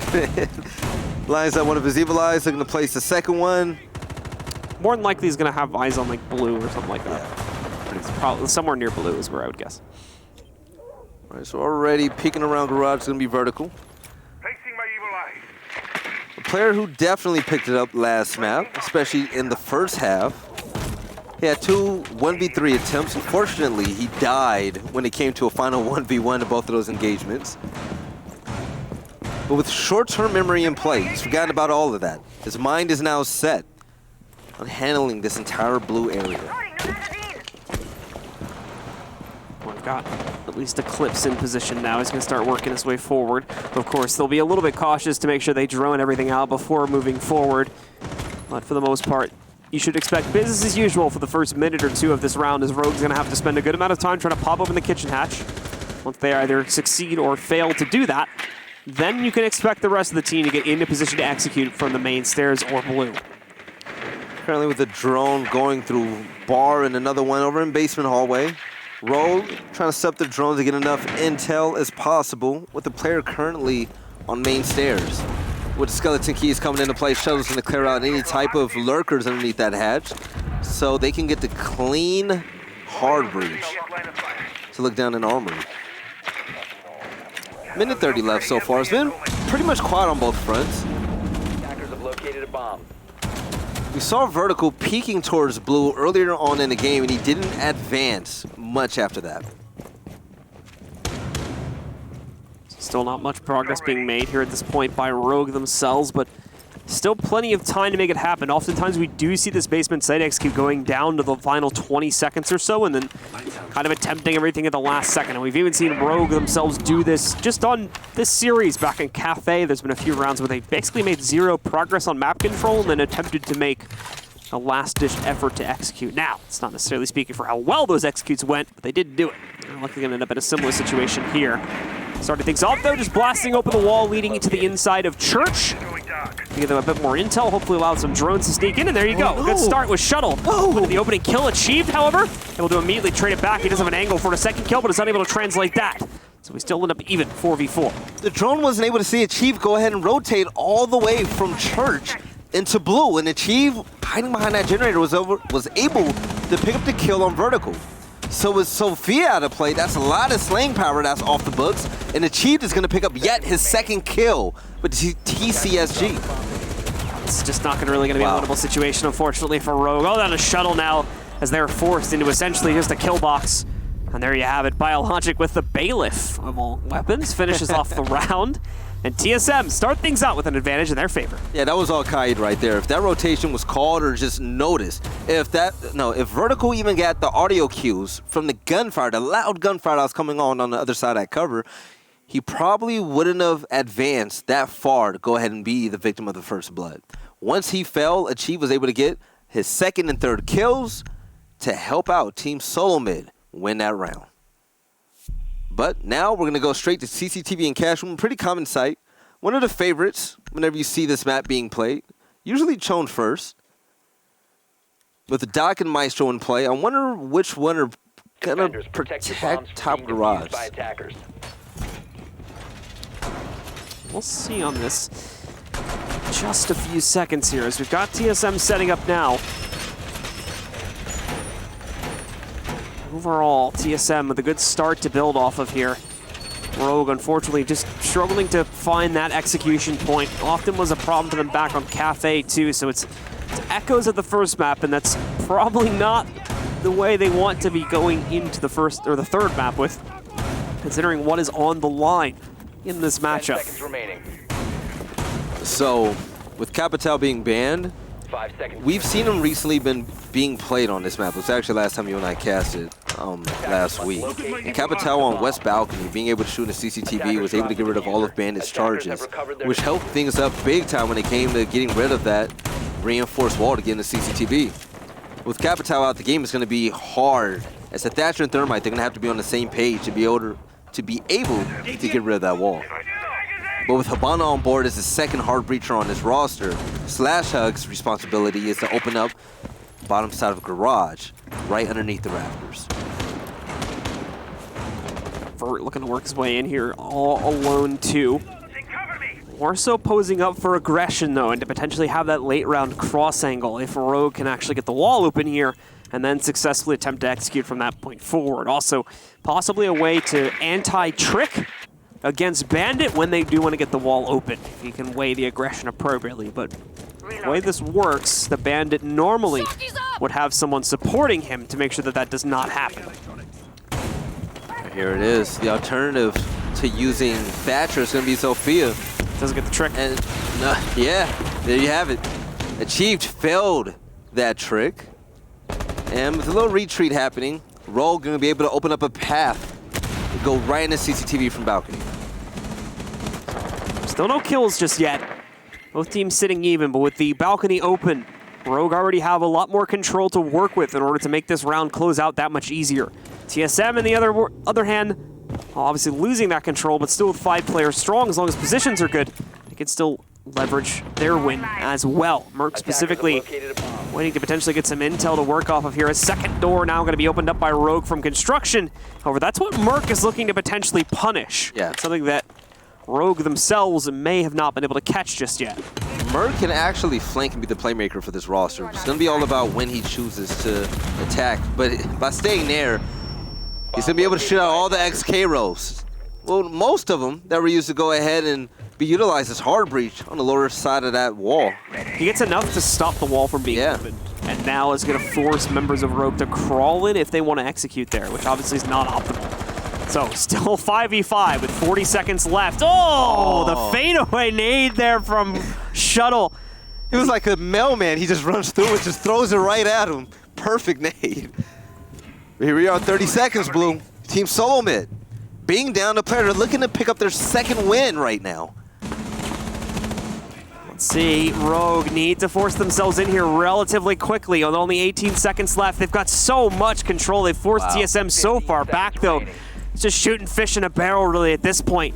Down to Merc in a 1v4 scenario. He's found the diffuser. If he can delay on time, he can still win this, but no, we'll get flanked from the bottom of the stairs easily. We'll take him out, and it's Rogue to respond, tying us up at 1-1. Merc did such a great job down low, helping to stop Habana and her hard breaches, but hey, it wasn't enough. He came up on the flank to clutch it up for his team, and he fell short. Rogue, great execution coming from up top. They were able to attack from all sides. They had no problems getting that hard breach to go into CCTV within the first, I would say, minute of the game. So here we are, tied up 1-1. For those of you that are just tuning in, this is the tiebreaker map. Rogue lost on Cafe. Hard to believe, right? 1-7 against TSM. But TSM, they had to lead on Coastline. Rogue were able to battle their way back and win that map in overtime. And with the 6 pick coming through, Crazy is going to get off of smoke. It's going to be donning Kaid. Defenders, protect your bombs So, from being here we are in the defused by prep phase. We're going to go straight to the same side as before. Hopefully TSM learned their lesson from their losses. And with Zophian play along with Thatcher, they're going to be able to help out Thermite when it comes to breaking up this reinforced wall. Once again on the west side balcony. Excuse me, east side balcony. And of course, TSM hoping with the double electrocution setup that they can actually stop this and either successfully trick or just overwhelm Rogue with reinforcements themselves to deny the access. 10 seconds left before Very similar strategy to what we had in the last round from them. But Rogue able to breach it already once, or he's only would be able to do it a second time. Timing was the only real problem for them in the overall execute, but thankfully they had the map control to make up for it. Being able to force so many of the TSM roster back and kind of out of a comfort zone with either droning or just getting that wall open, and allowed for a very easy take for Rogue. And peeping through a few bullet holes, Merc is definitely on notice now. Rogue, they know that he's playing as a roamer downstairs, and Slash Hug moving in slowly. Oh yeah, picking the gunfight, Merc! It's gonna come out on top with the first blood within the very first few seconds of the game. So TSM currently on top. Merc is a roamer. Like I said, Rogue knows that he's down there. And by trying to hunt him down, Slash Hug fell victim. And that was a pretty important win because of the fact that Slash Hug was about the second arbiter on his team. Merc, of course, going to be dashing away there, too, right after he picks up that kill. No reason to stick around now. They've got the man advantage. They just work from that. That's the key way to win the round at this point. All right. Running across roof for a rotate. Looking in from the west side, able to look in the attackers have located a bomb. little window opening Attackers over near recovered the bomb CCTV. diffuser. And with the drone peeking in, the C4 was currently put away by a defender on Attackers TSM. recovered the diffuser. It's like this engagement is like flirting to happen any moment now, but both teams are being wary of attacking. Walls being opened once again. giving Rogue the potential control they need in order to go for an execute, and Achieved actually kind of missing the mark. I'm trying to find some of these kills, so Vert and Easily both pick up frags. Achieved C4 does not go over the walls. I think he might have intended for it, so it's going to be a complete miss, and now a wrap coming in from Easily. No, it's going to be caught instead by Achieved, and now it's all on Shuttle, a 1v3 put before him, the opposite basically of what happened the last round. This time happens for TSM instead, and they take the control and the lead back now at 2-1. Team USA 2018, now down by 1. This is it. They're going to have to start picking things up. They want to finally solidify their spot to land. They've struggled throughout the entirety of Stage 1. Stage 2, we've seen them in and out of these qualifiers. But finally here at the last step, TSM, they're the only team that's holding back from making it to the USN Finals. But going straight to church in the Arsenal room, let's see if TSM can be victorious once again. They had a really, really good round. And Achieved, I was just going to say it, Achieved on Kaid was the reason why. He had a really big rotation that came around and take out Vertical for the first blood, and after that he was able to get a 3K to close out the game. Once he opened things up for Team Solo Mid, they never looked back. But is that scenario going to present itself once more? That's going to be the biggest question so far. But Achieved currently 6-1. 3 of those kills coming from this site alone. See if we can go ahead and make magic happen once more. Bolo, in the meanwhile, has had a bit of a quiet game for what we've come to expect from him. No kills so far on the board. Only 3 rounds in, though, so still plenty of time for redemption in that fact. He's been in a funk. Yeah, ever since, I would say he's been in the funk. Ever since the second half of last map. Yeah. It's been a little bit bumpy. I mean, he was one of the recipes for success on Cafe. He started off map number 2 hot on the first half, and then in the second half of things, he wasn't the same playmaker that we were used to seeing. Unfortunately, he's not been able to show up too much here on our third map either. Like I was saying before, still very early days as far as this map is concerned, so plenty of chances for him to redeem himself. As we've got Rogue already quickly moving in. Eclipse just taking quick control of Strip Club. He's going to be supported by drone intel as they start to push forward. And once again, just get that quick control over towards Kitchen and start the inevitable battle to get the hatch open there. Slow peaks coming from Western Hallway and also Toilets. Little kill hole to take out a default cam. Eclipse is waiting for that one rotate to happen. We hear footsteps. It's going to be one of his teammates. No. It's actually going to be SlashHug. With the drone coming out, SlashHug was able to see it immediately. But did Eclipse see him? I don't know if he was on his camera when the tracers were coming through from the bullets. Oh, that's pretty interesting. We'll see if they end up catching him later on in the round as a result of that. Okay, you know what? That's me being tired. They're on the same team. I'm sorry. Yes. It's like 4 a.m. I'm losing it right now. It's all good. So yeah. Both of us. But with the hatch currently being opened in blue, Rogue has a new way to attack. 3 players currently bunched up in Armory currently. SlashHug is bringing a drone with Eclipse and Shuttle straight down main stairs. It's a minute and 20 seconds left here now. Once again, Rogue trying to get in position to execute, but they don't necessarily have the angles that they would like to have in order to do this. No popping of the kitchen hatch. Actually, put the bar hatch open instead. So they are going to use the remaining X-Kairos charges in order to pop up in the wall, but no, it's been tricked by Achieved. Bolo also able to find his first kill of the game by knocking out Shuttle very quickly, making this an incredibly bumpy affair for Rogue. They don't have the capability to pop up a kitchen hatch either, so Arsenal's going to remain relatively safe. And still, of course, do the top-down play, but Bolo's not here to stop any further attempts to pop the wall open. Bolo was able to pop Buck off the map, which was pretty big over in Kitchen. Working on his second kill, he's pretty much playing footsies with the hard breach that's currently above him. Bio's going to fall victim to Vertical, and Eclipse is going to back up his teammate, getting another headshot. But the refract comes through as Bolo is able to pick up his second kill of the round. And with a Toxic Babe currently coming by, you have only 20 seconds left to go. Need to see the play made by Rogue now.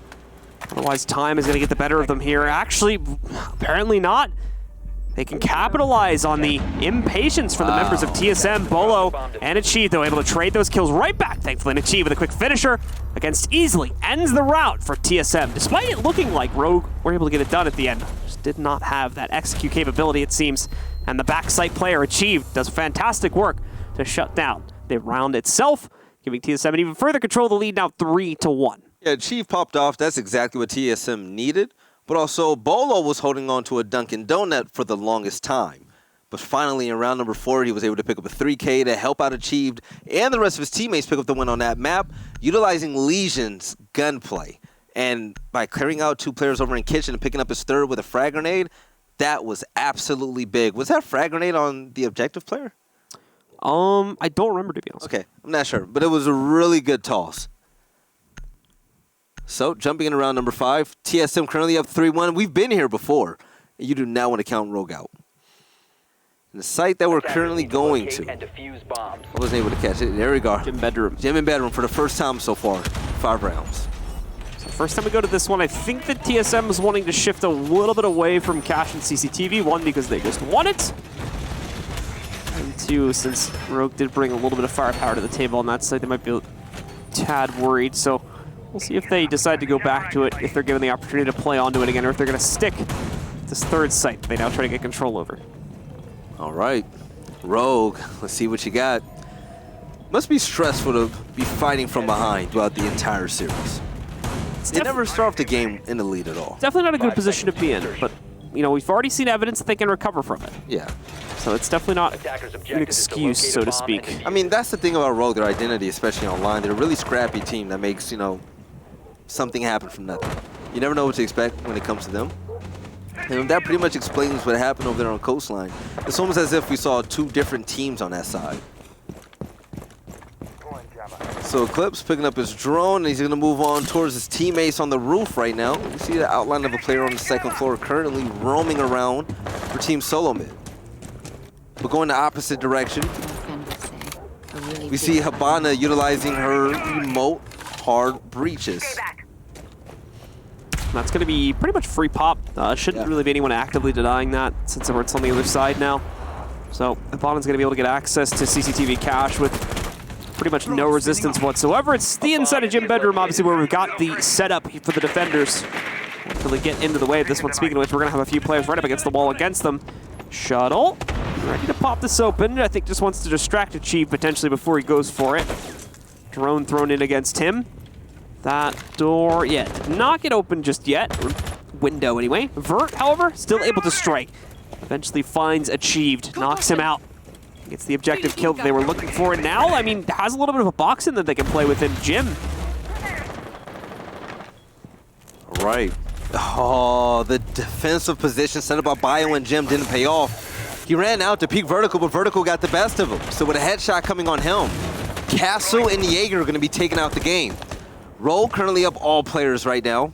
Vertical the only one that took damage so far, but with a hop out from Mert, he's going to try to even the odds with a nice headshot. Crazy as well.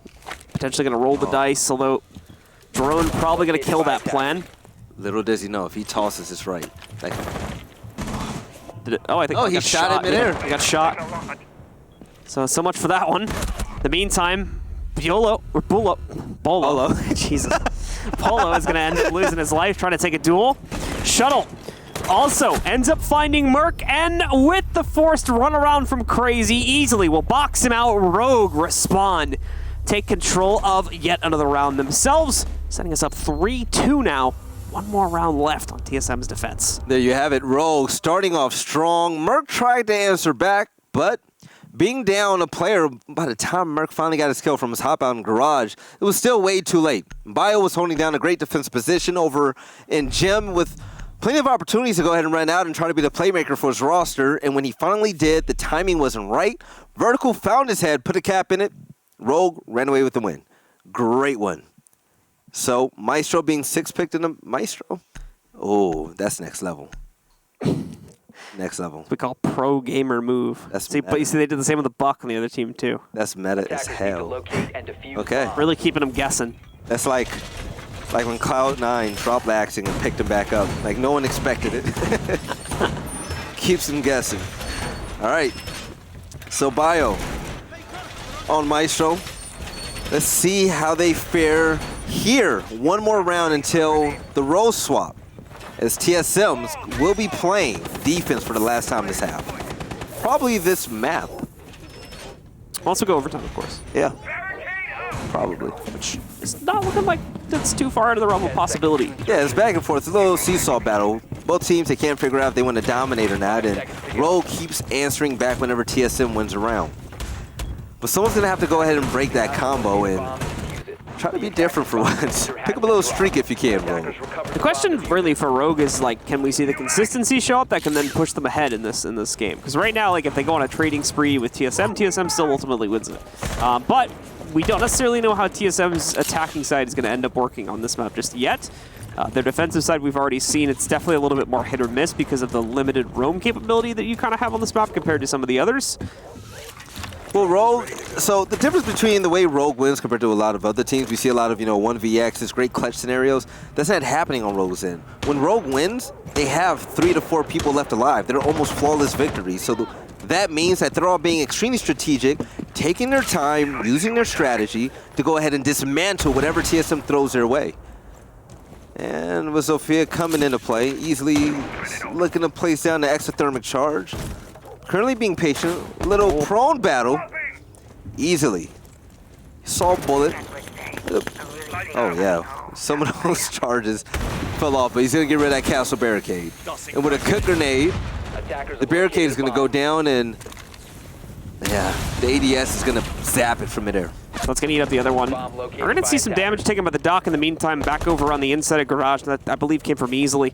However, of course, it's Doc, so he's gonna be able to stim himself right back up, and he'll be in full HP in basically no time. A little bit of intel should find the Maestro hiding on the inside, and as well reconfirm the position of the Doc in just a second, but he actually doesn't go that far with the drone in order to check that. Either way, should still have pretty good confidence that the Doc's going to be in there. Oh, maybe not. He's looking like he might be ready to peek this hallway. So if they misread the Doc situation, that could be pretty fatal. It easily looked like it was about that life for a second. I think he did back away though. So Yeah, I think he is aware of the Doc still. Yeah, he jumped down actually. He's not going to test that at all. Bolo is still holding on strong to that angle. Blow it up. He's waiting for that fight to go ahead and be initiated, and holding down bar right now is going to be 2 players from Team Solo Mid. Last time it was just Merc, but now Achieved is down there as well. Trying to flash out the players down there so that they cannot counter out the X-Kairos breach. And I don't know if it's worked or not. Well, so far, Rogue slowed down the attempt to go ahead and breach, and they sent a player down there to pretty much stop Rogue.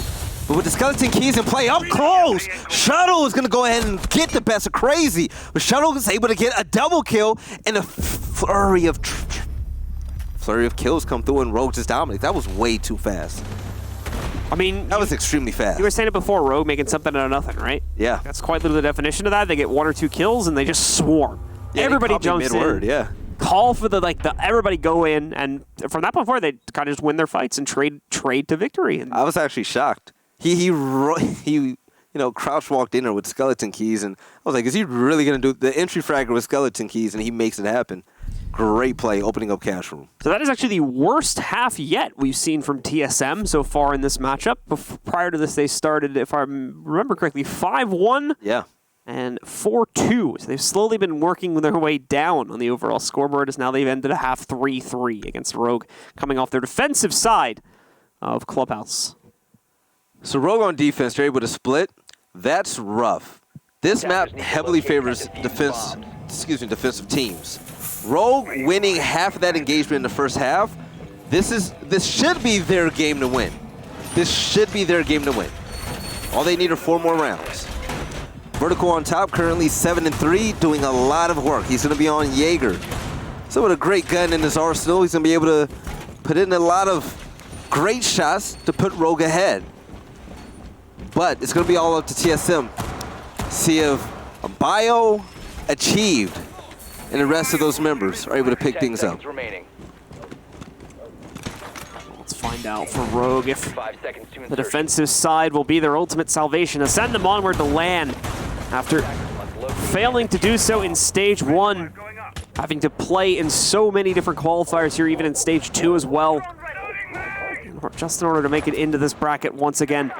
Already made it past their first series of opponents in the previous section of it, but now in a best-of-3, TSM has truly tested them, especially when it came to Cafe, gave them their first loss since its reinception. And on top of that, nearly took them out on Coastline. Yeah. Clubhouse has been a different beast. Yeah. Rogues looked a lot more solid so far here. Yeah, Rogue, they definitely look like they're more comfortable. They're more at home. Everything is way more fluid. Their pace, you know, it's not sporadic. They're not fighting against time most of the time when they were on attack. Usually we saw them at 20 seconds and no way to get into the site. Last round proved that, you know, hey, they could just run in at will and just make anything happen. But currently peeking down in the blue is going to be Merc. He's been a huge playmaker for this roster lately, and TSM, they're going to need that. They're going to depend on him to go ahead and open things up. There's going to be 2 players running in and out of blue, so it's going to be all of if you can catch one in rotation.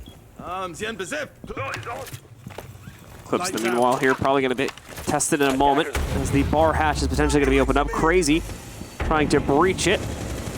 And should be able to get it popped open. Pretty sure this one's going to go uncontested this time around.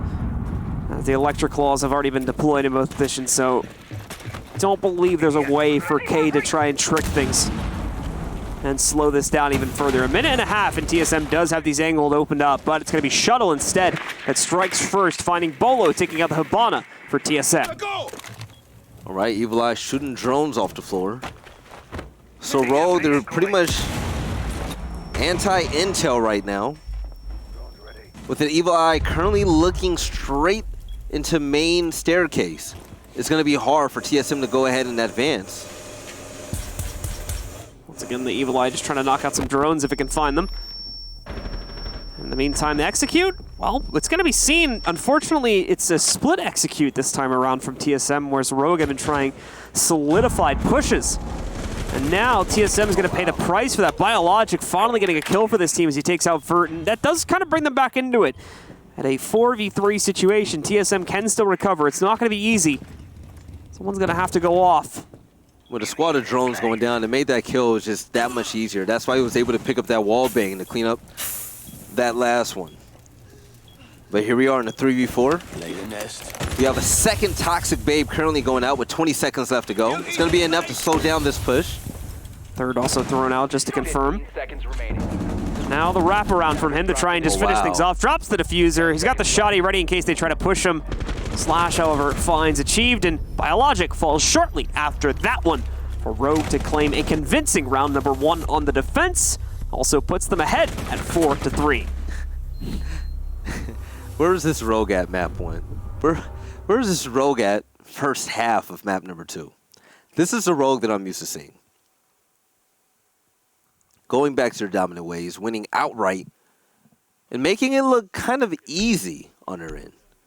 Everything was absolutely perfect. You have the Evil Eyes zapping drones. People are winning their 1Vs. The great flank coming in from Easy with the SMG-11 to be able to take down the objective player. And just the patience to be able to back up and let his teammate come in to clean up the kill right after him.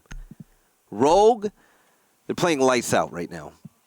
And if Team Solo Mid cannot slow them down within this round or the next, I'm going to say Rogue is going to outright go straight to 7 with no issues at all. It's got to be this side of the next. Because if Rogue just complete the rotation and get a basement round again, I don't think TSM is winning the basement attack. No, not at all. Unless they're able to figure out how to abuse the positions from Rogue earlier, like through hatches, and they can just like give themselves a little bit more time to play with. Maybe there's hope for TSM, but I don't even think time is an issue for TSM. It's just Rogue just running in the side and just dominating. I mean, we saw what they did in Cash, and now defending this area. If they can repeat what they did last round, that's going to be a hard pill to swallow. 5 seconds to go. all right, well, here we go, guys. TSM's coming out onto the board in just a moment. Easily will be the player stuck on the inside of the garage, trying to fend out pressure from there. Eclipse, of course, will just support him with one of his Prismas. Second one going to go down in the second here, too, or maybe not. There we go, just trying to set a few of those. The Prismas aren't really that important at the end of the day. They never really end up making a round-defining play. Normally, you end up picking that operator more so for her gun spread instead of her utility. Hibana joining out Jim right now, also bedroom hallway. She's going to make sure the coast is clear before she goes ahead and breaches through this wall. And there you have it. Utilizing a buddy system with Slash. It's going to be Merc. They're going to work their way from the back end while the rest of the teammates try to work their way in from CCTV and also Garage. Sledge, of course, wasting no time with soft destruction, trying to give his team a little bit more intel to play off of. Slash going to be forced back after TSM send in that Gershmut charge in order to make the breaching of the wall that much easier. And they do it incredibly early. under a minute into the round, and they already have the balcony door open into the site. All right. Currently fighting for his life in stock room. Shooting out every drone that he sees. There's going to be 2 players from Rogue that's trying to currently move in. But Achieved, he's holding on strong right now, waiting for the first player to come and try to push him.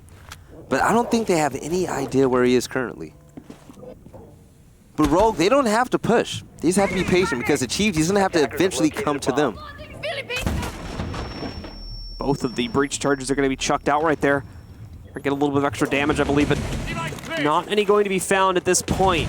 You still have Bandit trying to trick as well from the backside.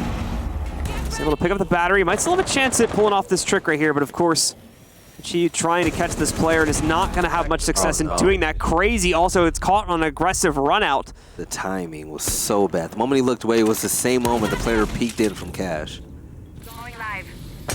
Second attempt to pop up an X-Cairo is going to go out here as well now. Sounds like it's going unrestricted. So they've got their capability to push back in. They know where the Bandit's positioned at. And they have intel to play off of on that regard. Achieved and Slash will trade blows, however, with Slash trying to make plays for himself and the rest of his teammates. Trying to wrap around, but no. Somehow didn't initially get caught by that Claymore. I think it was over by the second window, which is why it takes an extra second. Either way, trips him up. Knocks TSM out of an additional player. Doesn't mess Rogue out just yet, though, as Merc can still take a good position. Find the trade for the loss of his teammate from a few seconds ago. Well, Merc himself was down. He's not going to be finished. The impact grenade does the job instead. Wow. And the quick follow-up from the Storm. Eclipse finishes things off in beautiful fashion for Rogue as they continue to show their dominance on this defensive side. 2 more rounds to go, and the map is theirs. The impact grenade and the headshot. He took that round quite easily. Rogue, another impressive win against Team Solo Mid, now up 5-3. This has been extremely impressive, man. Rogue were questionable. Their inconsistency started to show, but now this isn't the best of 1. This is the best of 3. They're able to correct their mistakes, and now they're 2 rounds away from running away with this to secure a spot at land. But easily on Castle, it's going to switch over to Valkyrie. We're going to go again to Gym and Bedroom. It is ultimately showing the strength of Rogue, though, as it definitely seems like they're a team that can adjust as necessary over the course of a much longer matchup. I agree. When compared to TSM, at least in tonight's match. Because to be fair to TSM, we saw some good results from them out of the Raleigh qualifiers. In fact, they qualified through those qualifiers. But I think that they were able to close out against a lot of teams in much quicker fashion in those qualifiers, and as a result of that, weren't really strung out and tested like this. But you know, it's pretty unfortunate as well that Team Solo Mid, like they're able to hang in this game for so long, especially for the fact that Pojo Man, one of their more dynamic players, their more dynamic recent players that recently joined the roster, he's not playing right now. They're playing with Crazy. Crazy is playing an extremely passive role for this team, but Pojo Man has been a clutch player. He's been a playmaker. He's been making a lot of plays for TSM, which attributes to the fact that they have been extremely successful as of late. So I still give my hats. If they wind up losing this game, I wouldn't be too upset if I were them. You're playing without one of your most important players, and you're still sticking it to Rogue. Okay, guys, so TSM once again out on the prowl for the attack here. This is the last real site that Rogue are going to end up playing on before TSM have to attack the same sites a second time around, and that's a good start. Able to catch the aggressive tendencies from Easily there in the early round. Where was he? Yeah, right by the window. So managed to catch him, potentially trying to get aggressive, but more than likely just on a lucky cross catch. Either way, it's a good start for TSM and something that they absolutely needed to get them back into this game quickly. Yeah, we saw a lot from Merc and Bolo earlier on in the series, but it's really been Achieved who's really stepped it up big time for TSM. Getting that early first kill on Easily, that's exactly what they needed. A little bit of drone play coming through CCTV and also Cash. Bolo and the rest of his teammates are trying to find the best way of attack. The nice breach coming in towards CCTV. That balcony is going to be heavily dominated by TSM. But Habana, she's trying to work her way in from hot tubs currently. No, it's going to be Crazy, excuse me. It's going to be Thermite. But Crazy's going to go ahead and get the kill on Slash Hug. Great kill for TSM. Rogue currently down 2 players. This is TSM's chance to go ahead and strike back. Attempted pop open the door is going to be working its way in here now. Shuttle's going to try to get aggressive inside of his own. What is this? The aggressive. Wow. Oh my God, it worked too. The aggressive smoke grenade run. The problem is it does cause that to happen. It mispositions Shuttle aggressively. Leads to him getting forced out into the open like that and very easily traded. Now down to just Eclipse. He's trying his best to play this, but ultimately he's locked in a 1v4 here. Playing it carefully, jumping out the window. Oh yeah, Bio. His Claymore is going to get the best of Eclipse. TSM, they're going to go ahead and win round number 9. That's what they needed to snap the streak that Rogue was currently starting to build up from. That Claymore's making them some money these last few rounds, man. That's the second round in a row that Claymore's got a kill. Same window. Yep, same exact window, I think, too. Same window, all right? So now going to Church and Arsenal Room. Rogue, show me what you got. We saw great plays coming in from Bolo when he was Legion underneath Kitchen Hatch. And Kitchen Hatch was pretty hard for Rogue to go ahead and breach through. But now that the sides are flipped, Shuttle's going to be on Legion, and Eclipse is going to be on Pulse, an operator that we haven't seen this map, I think. So that's going to be great for being able to pick out where each one of these players are on TSM, if he happens to stay in range. I think as well just get them a better idea for how exactly these like hatch attempts are going to end up playing out, as it can give them a little bit more advanced intel about how many players are trying to push it. Meantime, you can see the stats department there. Achieve definitely dominating for TSM with 11 frags. The next highest teammate was closer to 6 or 5, so Yeah. pretty large leader in the stats department there showing up for TSM. It's pretty much like a Dr. Jekyll, Mr. Hyde type of performance from TSM. You know, some players that, were loud earlier on in the series are now quiet, and, vice versa. Crazy's the only one who really hasn't been a standout player, but given his role, he's not expected to be that type of guy. He's the objective guy. He does dirty work for his team. And the stats aren't going to work out in his favor because of that exact reason. But with an Evil Eye coming in, Blue, it's going to be looking in the Church. Great position, great kill holster, to be able to zap lasers through. I feel like the inconsistency that, Mr. Jekyll thing you were talking about before is almost becoming like the hallmark for TSM, though.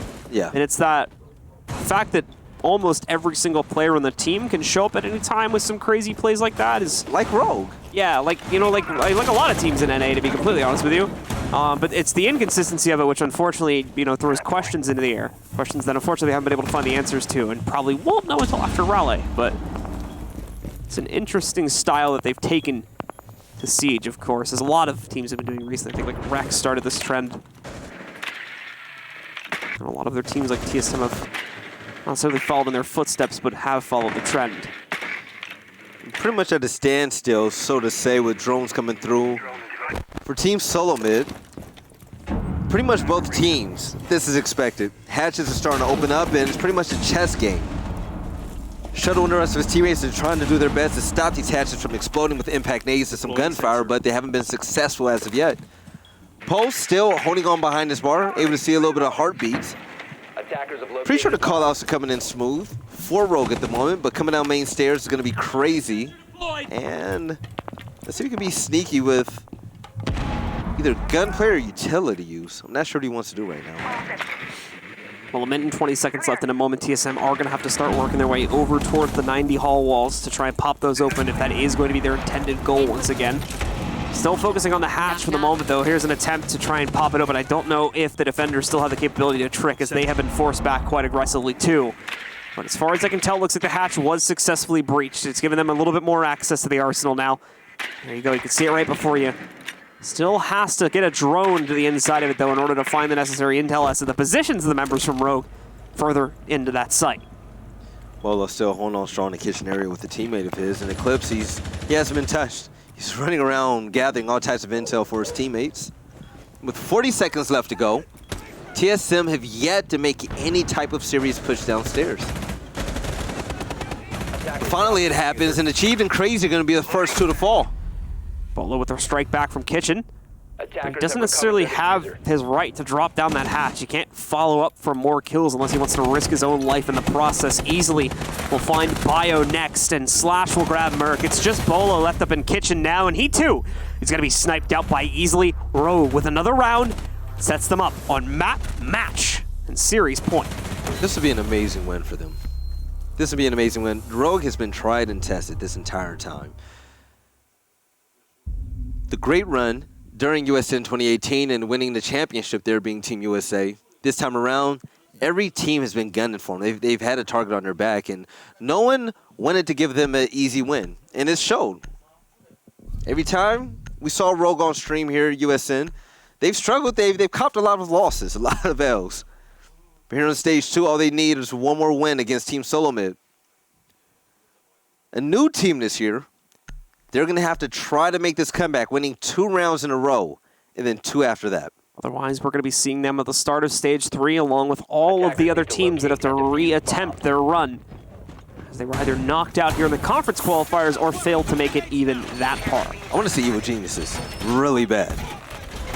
Really, really bad. Now that Gio has his visa, there's going to be so many good teams coming. I want to see Two-Faced. I want to see Leftovers again. I want to see a tip number. I really want to see a tip number again. The team that fell against Space Station Gaming because of the character skin thing. I want to see them back. We're going to see a lot of heavy hitters coming in for stage 3. Well, we'll see which conference EG decides to play into, because last year they played in the East Conference. So the question is that strategic between the Tier 1 teams when they enter these brackets? It wouldn't surprise me if they talk about it amongst each other. We see it split. There's no ruling to there's no ruling to split the region necessarily. Yeah. You can your team can be based on the West Coast and play on the East Coast. Strategic. So if EG wanted to flip from last year and play on West Coast, which would make more sense considering that they're all, or most of them anyway, I think are in Seattle right now. Yeah. In team apartments and stuff like that. So, but we'll see. All right. Merc utilizing a breaching charge, opening up a lane to get into the building. And the rest of his teammates are currently trying to find a way into CCTV. Shuttle's going to run away because of Zofia currently stunning him with her utility. And there goes the wall. Opening it up. It's going to be up to Roll. Can they hold off TSM for one more round? As Merc works his way into construction, there's a hatch open from underneath. I'm pretty sure there's a player in the bar area. But this is it. Tensions are currently high with 2 minutes left to go. Step 1 complete. This is step 2 where Bolo is now trying to pop open the other wall. That'll give them complete access and complete vision to both cache and CCTV. Force the defenders to play off-site for the retake, which is a situation they do not want to put themselves into. In the meantime, first kill also found. Shuttle trying to find a way to leverage out a bit of aggression here, but is not going to find it so easily, at least not under these circumstances. Such a big blow with smoke going down so early in the game with the clips. It's going to be the victim of first blood, so no toxic babes to be used. Oh, and Achieved is able to catch Shuttle out of place, but easily with the run out, is able to clean up that kill. Just late, by 2 seconds from being able to help out his teammate. Running down cash stairs is going to be Slash Hug, avoiding some shots, but with some shots coming in from Blue as well. Vertical is going to try to peek it. A little bit of health. The player's going to be right underneath him with the diffuser currently going down with 4 more seconds left to go. Merc slowly working his way up, and with a Nitro Cell coming into play, Slash Hug is able to take out Bolo, but it's going to be too little too late. As the diffuser currently goes down, it's going to be a 3v3 situation. Can Rogue close it out? Stim shots coming in from Doc to heal up his teammates. All of Rogue, they're primed and ready to go, but with the first down coming through, Bio is able to break the ice. They don't have anyone else upstairs right now. No. They could defuse right now if they wanted to push back in. Oh, wow. Oh, they may have just lost that chance, though, because Vert takes out Merc. That killed their cross. Now they can run back upstairs and retake these positions. And unfortunately, TSM never realized that they had a chance to run in and steal this defuse away to begin with. So, more than likely, Rogue is not going to have a chance to retake this. Slash with a trade. He does find the second one, though. Can he get onto it in time? Not enough time. No. Is it? No. No, I mean... He just went for the kill. Yeah, he just confirmed the kill, so even he knew he didn't have it. Oh. If he had like 2 more seconds, would have been able to pull it off, but at least he got his kill. Hey. Out of the stats, that's what matters. Make it look good. So guys, we go to round 12 to decide this. Rogue still with the potential to end the series now. Don't choke it, Rogue. TSM, however, wanting to take us to a second overtime, and they will be able to attack the same site. Not like this, Rogue. Rogue, you have to finish this out. I just have a feeling. That if TSM wins this to go to overtime, Rogue won't win. I feel like Rogue has to close it out right here, right now. The scariest thing about TSM, A lot of these guys are really new when it comes to this high-level play, when it comes to these Tier 1 teams. Attackers need to locate and defuse bombs. And they're excited. Their backs are against the wall. They have nothing to lose and everything to prove. Rogue, on the other end, they're defending their title, you know? Defending champions. You're going against these young gunners, and it's like, okay, hey, this is it. All we have to do is win one more round. And when you lose that round, and the opposing team has one more round left to go to tie things up, you're like, okay, why aren't we winning these rounds? What the hell is actually happening? So this will be up to TSM. And the young gunners have what it takes. That's the scary part about this. 10 seconds to go. Okay, well, TSM, once again, one more chance put in front of them here in order to bring this back. Take us into overtime in order to decide the outcome of the matchup. Attackers must locate and defuse a bomb. Let's see if they're going to be able to pull it off.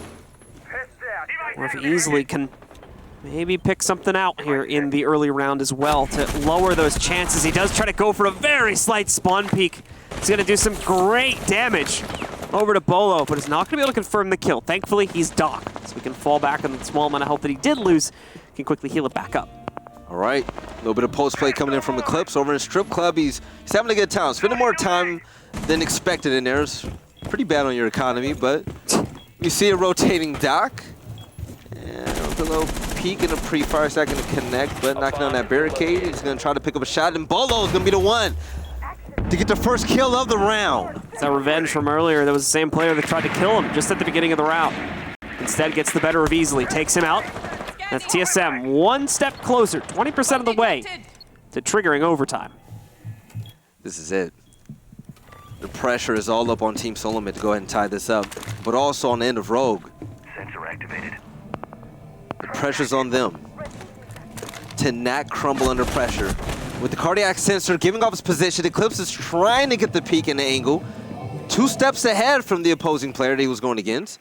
He was still unable to walk away with the shot that he needed. Oh, Yeah, Attackers have that drone located a got bomb. clapped in midair. jump right on top of that pest, so bye-bye to that drone. Probably going to get shot out. So he's still relatively close to the attacking squad. But Eclipse is still moving closer, though. Overall, Rogue are slowly losing the round here, I would say. TSM are getting closer and closer indeed to a successful execute. However, that's the first sign of a strike back we've seen all around here. Eclipse, with a good find on the Nitro Cell, does take out their Thermite. Unsure of how many of those charges were used, but it could have potentially taken out a good amount of TSM's utility. Oh my gosh. So close. But I was just waiting he's just for that pixel peek. What's in the way? What's blocking it? Oh, there you have it. Shuttle on the rotate. He's going to go ahead and get popped by Achieve. Nice headshot coming from Team Solomid. Now down 2 players. It's all up to Rogue. Are they going to be able to close this game out? Rotation up cash stairs. It's going to be Pulse. He's going to get close to his teammates. Now that time is starting to wind down. 30 seconds left to go. This is it. TSM, they want to take this. TSM has also shown a fantastic ability to late round execute on this site. Despite the low time, you can see how pushed back Rogue has been. TSM has great control over this site. They just don't have players necessarily in position to force the issue if that becomes a necessity. Thankfully, I don't think it'll be the case. Nitro Cell going through the door. This should stop the plant. There you go. He lost his teammate in the process, though. Eclipse is going to end up on the ground as well. Slash has got to stop this all right now. He doesn't have a second Nitro Cell in order to prevent it, so it will go onto the ground. He's over to a shotgun. Wrong pre-plant position. He's in the wrong spot. Bolo finishes off both of the remaining players from Rogue, and we will go to overtime to settle it.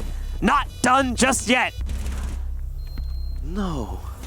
He looked to his left, but little did he know it was on his other left. Same plant position as the first one that he stopped. Yeah.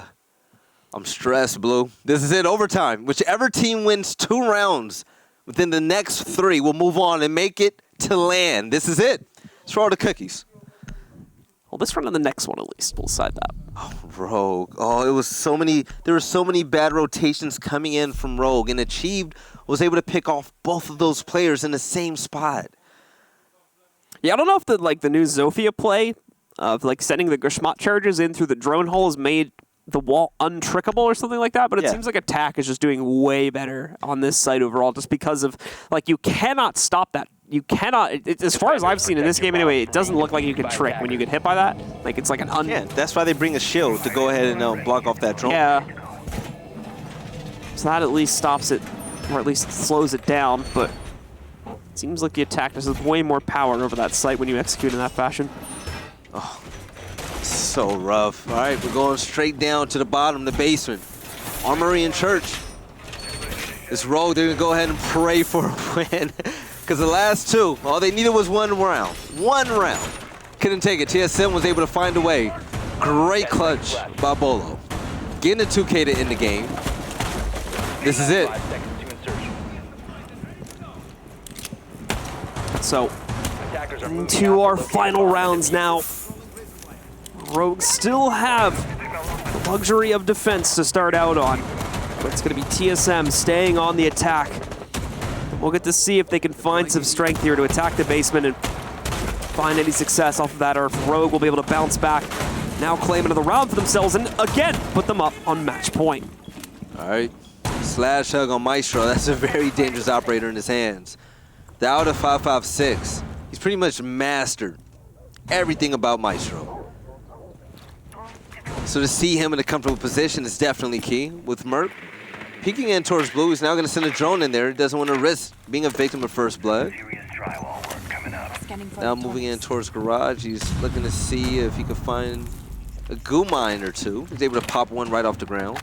Taking their time slowly but surely. They have nothing but time on their hands. This is where TSM, they're going to have to play like veterans. Merc, of course, doing a whole lot of exploration here. Oh, he's on. Still not finding much, though, in the early round TSM, and there's not really much of a reason why you would expect them to be able to find much. Rogue plays very close to the chest on this site, as a lot of teams are doing right now.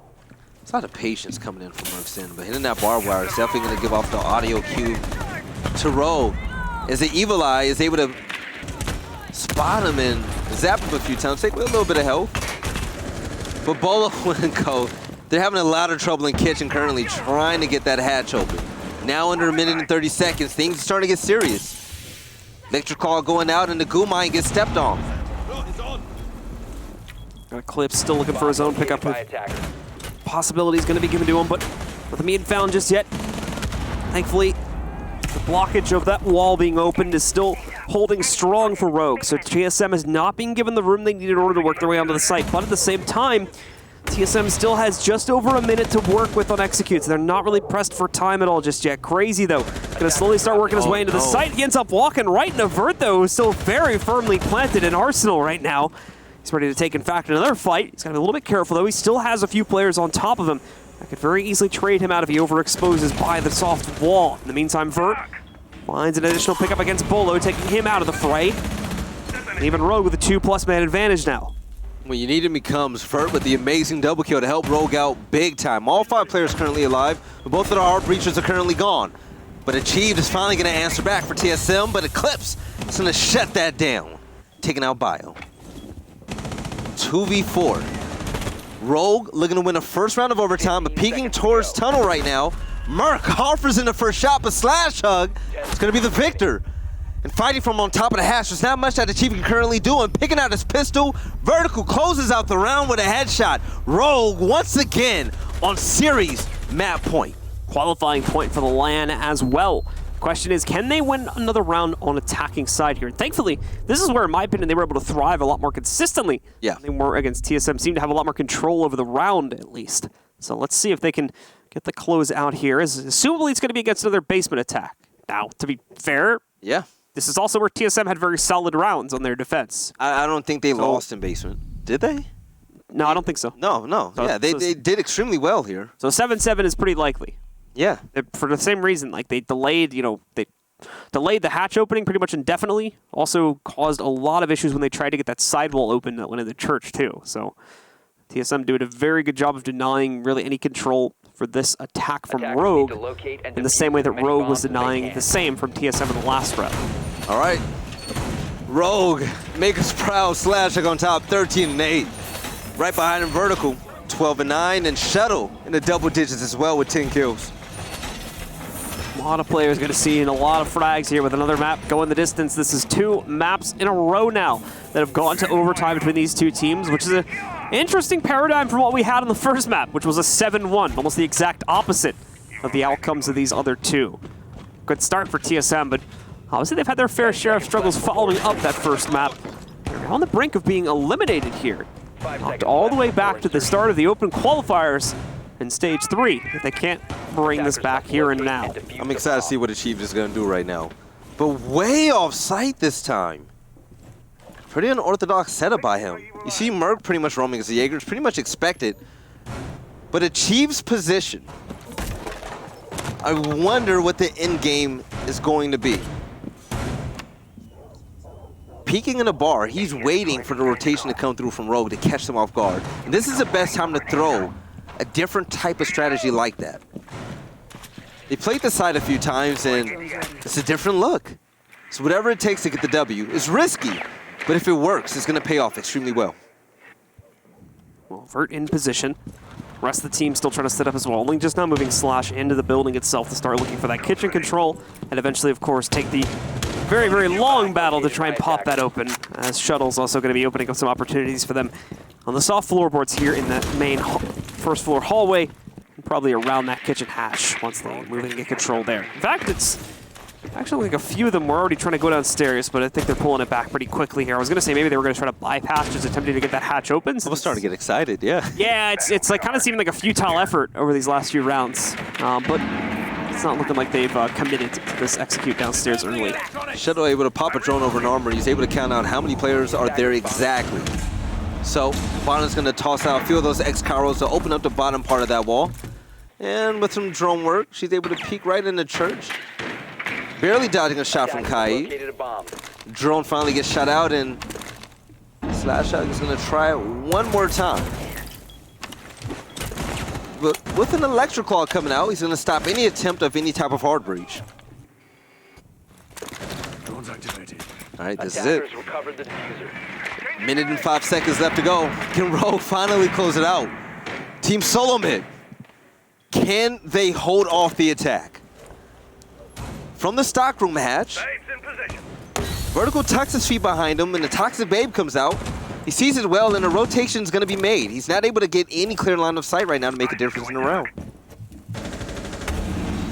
Slash still waiting to see if he can find anything from this tiny little hole he's been able to pop open. It's not going to be enough for an execute, unfortunately. Rogue are kind of stuck at the gates right now, and this is not looking good for their overall capability to get into the site. Clips, Wow. And Vert again with a great start. The blue push works wonders for Rogue. Another one going to be picked up by them too, and now it's all down to Achieved in a 1v5. That TSG not going to be able to do what needs to be done, and as such, Rogue will take control of the matchup in overtime, 8-6, the same scoreline that they won Coastline on. And off of that, Rogue will be our third team qualified for the Rainbow Six Season 2 USN LAN Finals. I've never been so happy and sad in my life. You see the MVP right now is going to be Slashhug on Habana, the second hard breacher for this team. TSM fought so hard to get here. Almost close to get out on Coastline, but they didn't have enough gas in the tank. But meanwhile, Rogue, the veteran team, Team USA 2018, were able to fight back with the comeback, able to win Coastline, outright winning Clubhouse as well in overtime, looking like they almost were going to choke it. They were able to win in overtime undefeated, and that's going to be it. Take a look at the highlights. That was a great game to close things out in the Western Conference. Impressive comeback overall with the course of this series from Rogue. It really shows you how solid of a team they are and why they've invested so heavily into this roster despite some kind of lulls in their success over the past few months. And gives, I think, their fan base a lot of good hope for what could potentially come at Raleigh, considering there's going to be a lot more of these extended best-of-3 series from them when they get on to land there. It's going to be a fun affair, to be sure. And for TSM, obviously a little bit more work still needing to be done. A lot of power in this young team, but seem to struggle as they entered the third map. You know what we need? TSM, they have money, man. In the chat, we need hashtag get Pojo a visa. We need Pojo playing with this team in USN. If they went this far with Crazy, who's a sub, imagine how far they would go if they had one of their more dynamic players in the game. This was such a nice kill from Shuttle. Great game from Shuttle, by the way. But yeah, man, Pojo was needed for Team Solomon, but still hats off to them, the fact that they even took it to Rogue, like, you know, in the fashion that they did. Great gameplay from both sides. GG's all around. I want to see more. I'm not ready for this to end tonight, Blue. I'm tired, but it's like I'm wired. Well, unfortunately, this match, anyway, has ended up coming to a close with Rogue, like I said before, Rogue just barely managing to sneak through it and come out on top, especially after a very bumpy ride that they started with back on Cafe. Only a single round picked up from them on that very first map. Meanwhile, TSM's players, we were seeing Merc and Bolo specifically on those first two maps just go off constantly.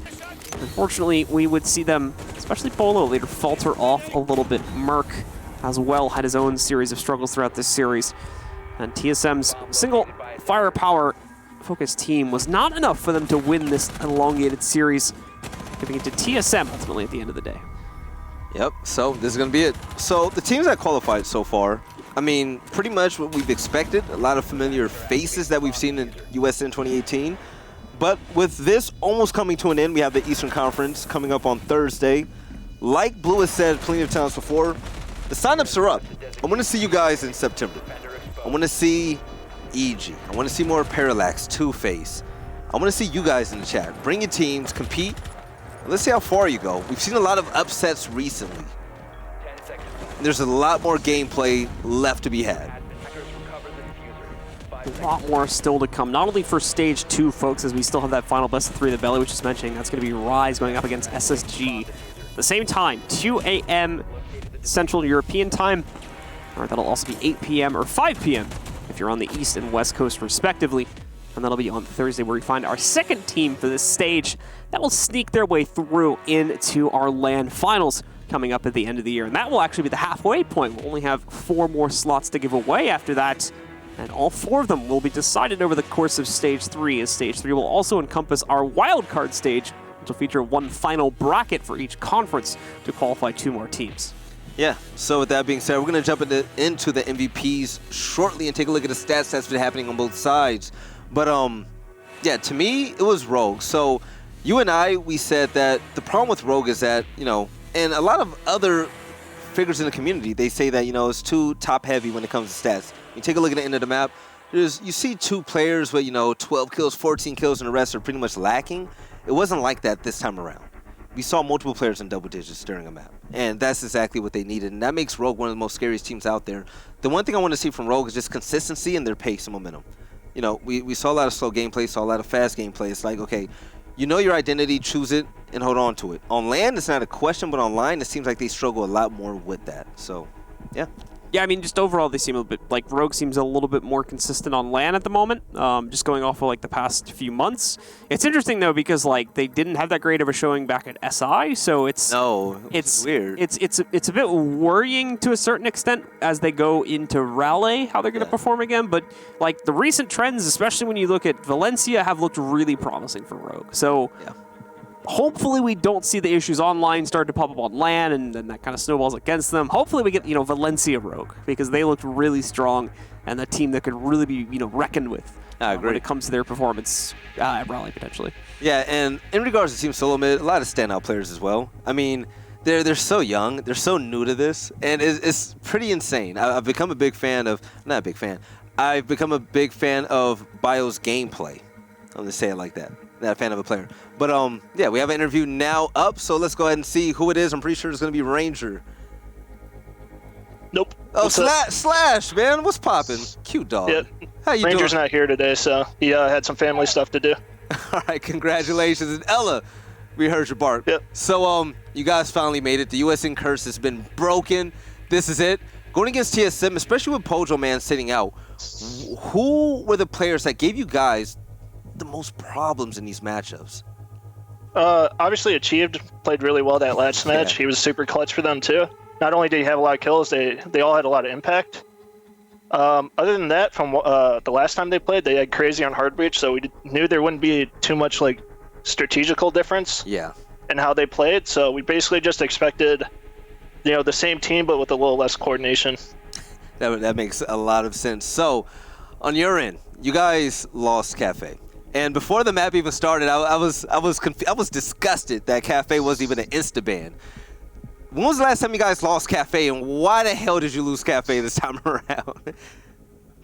It's been a while. I think a lot of why we lost it is we are saving a bunch of stuff on it for the major. So a lot of changes. All right. And also I'm not gonna lie, we haven't played in 5 days. We've been people have had family stuff to do. Bert's been taking care of some stuff that we've just been taking it easy before we go hard, like 16-hour days at boot camp. Just everyone relax, get everything they can done before, so you can focus on boot camp. But I mean, it's just how we play, to be honest. We usually suck the first map and then suck half the second map, and then we win. Like if I know a lot of the Valencia games weren't streamed, but that's pretty much how every Valencia game went. All right. Rec, we lost 7-4 first map and went down 5-2 and then won the series. Same with Navi. So really, it's just us in the best of 3 system. That's kind of how we play, and kind of what we strive to do is just always know we can come back.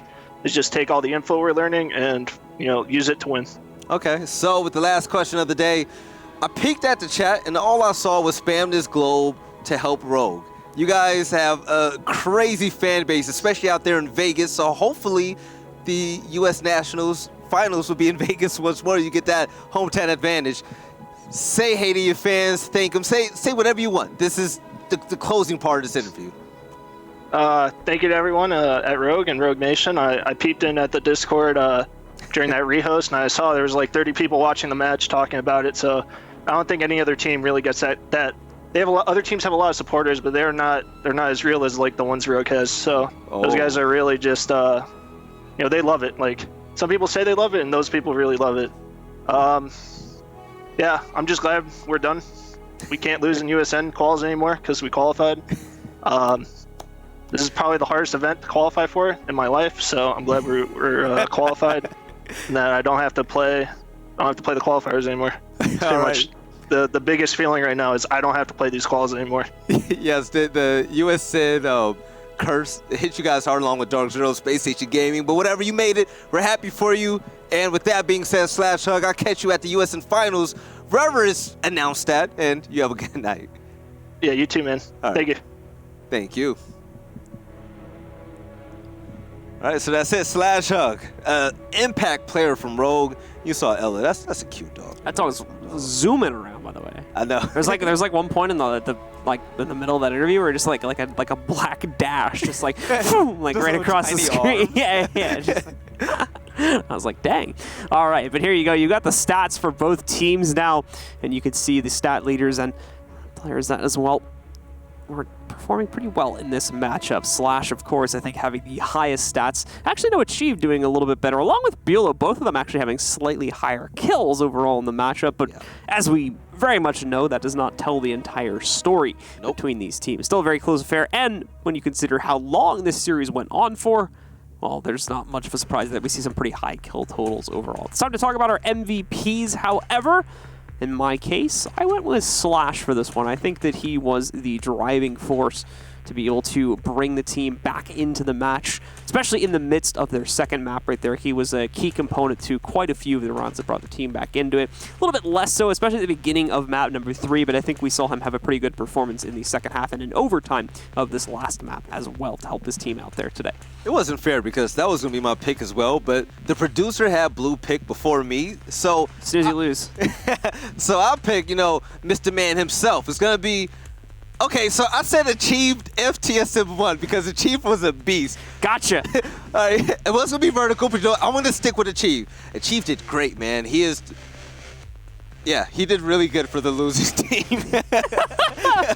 So for not winning, he did shout really out to Achieve. Hey, he was the shining star in the dumpster fire. So of TSM losing that series. Pretty sad, but let's take a look at the overall stats, look at the kills. Pretty close from both ends. The opening kills, TSM obviously had more, which attributed to their dominance in the first map and also the first half of the second one as well. You can see like even things like clutches and like just even the slightly higher plant total too, like plays into the fact that the TSM seemed to bring a little bit more firepower to the table, but again, it just really drives home the point that like Rogue is a really veteran team, has a lot to pull from, a lot of experience to bring out at the end of the day.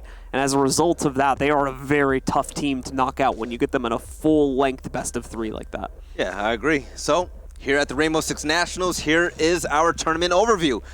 Sonics and Reciprocity won Stage 1 in the West. and East, respectively. But here in Stage 2, we have Rogue that moved on to be the Western Conference champions. Thursday will crown one of the kings of the East here in Stage 2. We have 2 more stages after this, Stage 3, then the wild card. Yep. Can't wait. The wild card will be very short, folks. It attaches essentially directly to Stage 3, so make sure you're not relying on that in order to qualify if that's what you are waiting for. On top of all this action, of course, don't forget our weekly clip contest brought to you by Venmo. The Venmo Community Spotlight, where we're giving away $700 every single week through Venmo. So make sure to enter for your chance to win. We announce the winners every Monday on our Inside the USN show. So be sure to be submitting those clips to us. Upload them wherever you like. It just needs to be Rainbow Six gameplay. No limits necessarily on where or when the gameplay comes from. Make sure to upload it at the hashtag Venmo Community Spotlight. And also be sure to submit the clip at the link below my head right now at esl.gg/Venmo-R6USN. That link will also have all of the necessary rules for the contest on it. All right, so that's going to be it. Remember, guys, Venmo blew out. We're giving away $700 this weekend, so don't hit me up in the DM saying, hey, is it too late? Whatever. But with that being said, that's going to be it for the U.S. Nationals today. As usual, I'm Veli. This is Blue. We've had a blast. We'll catch you Thursday. We'll catch our last matchup for Stage 2.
Defender has left the designated staging area. Defender exposed.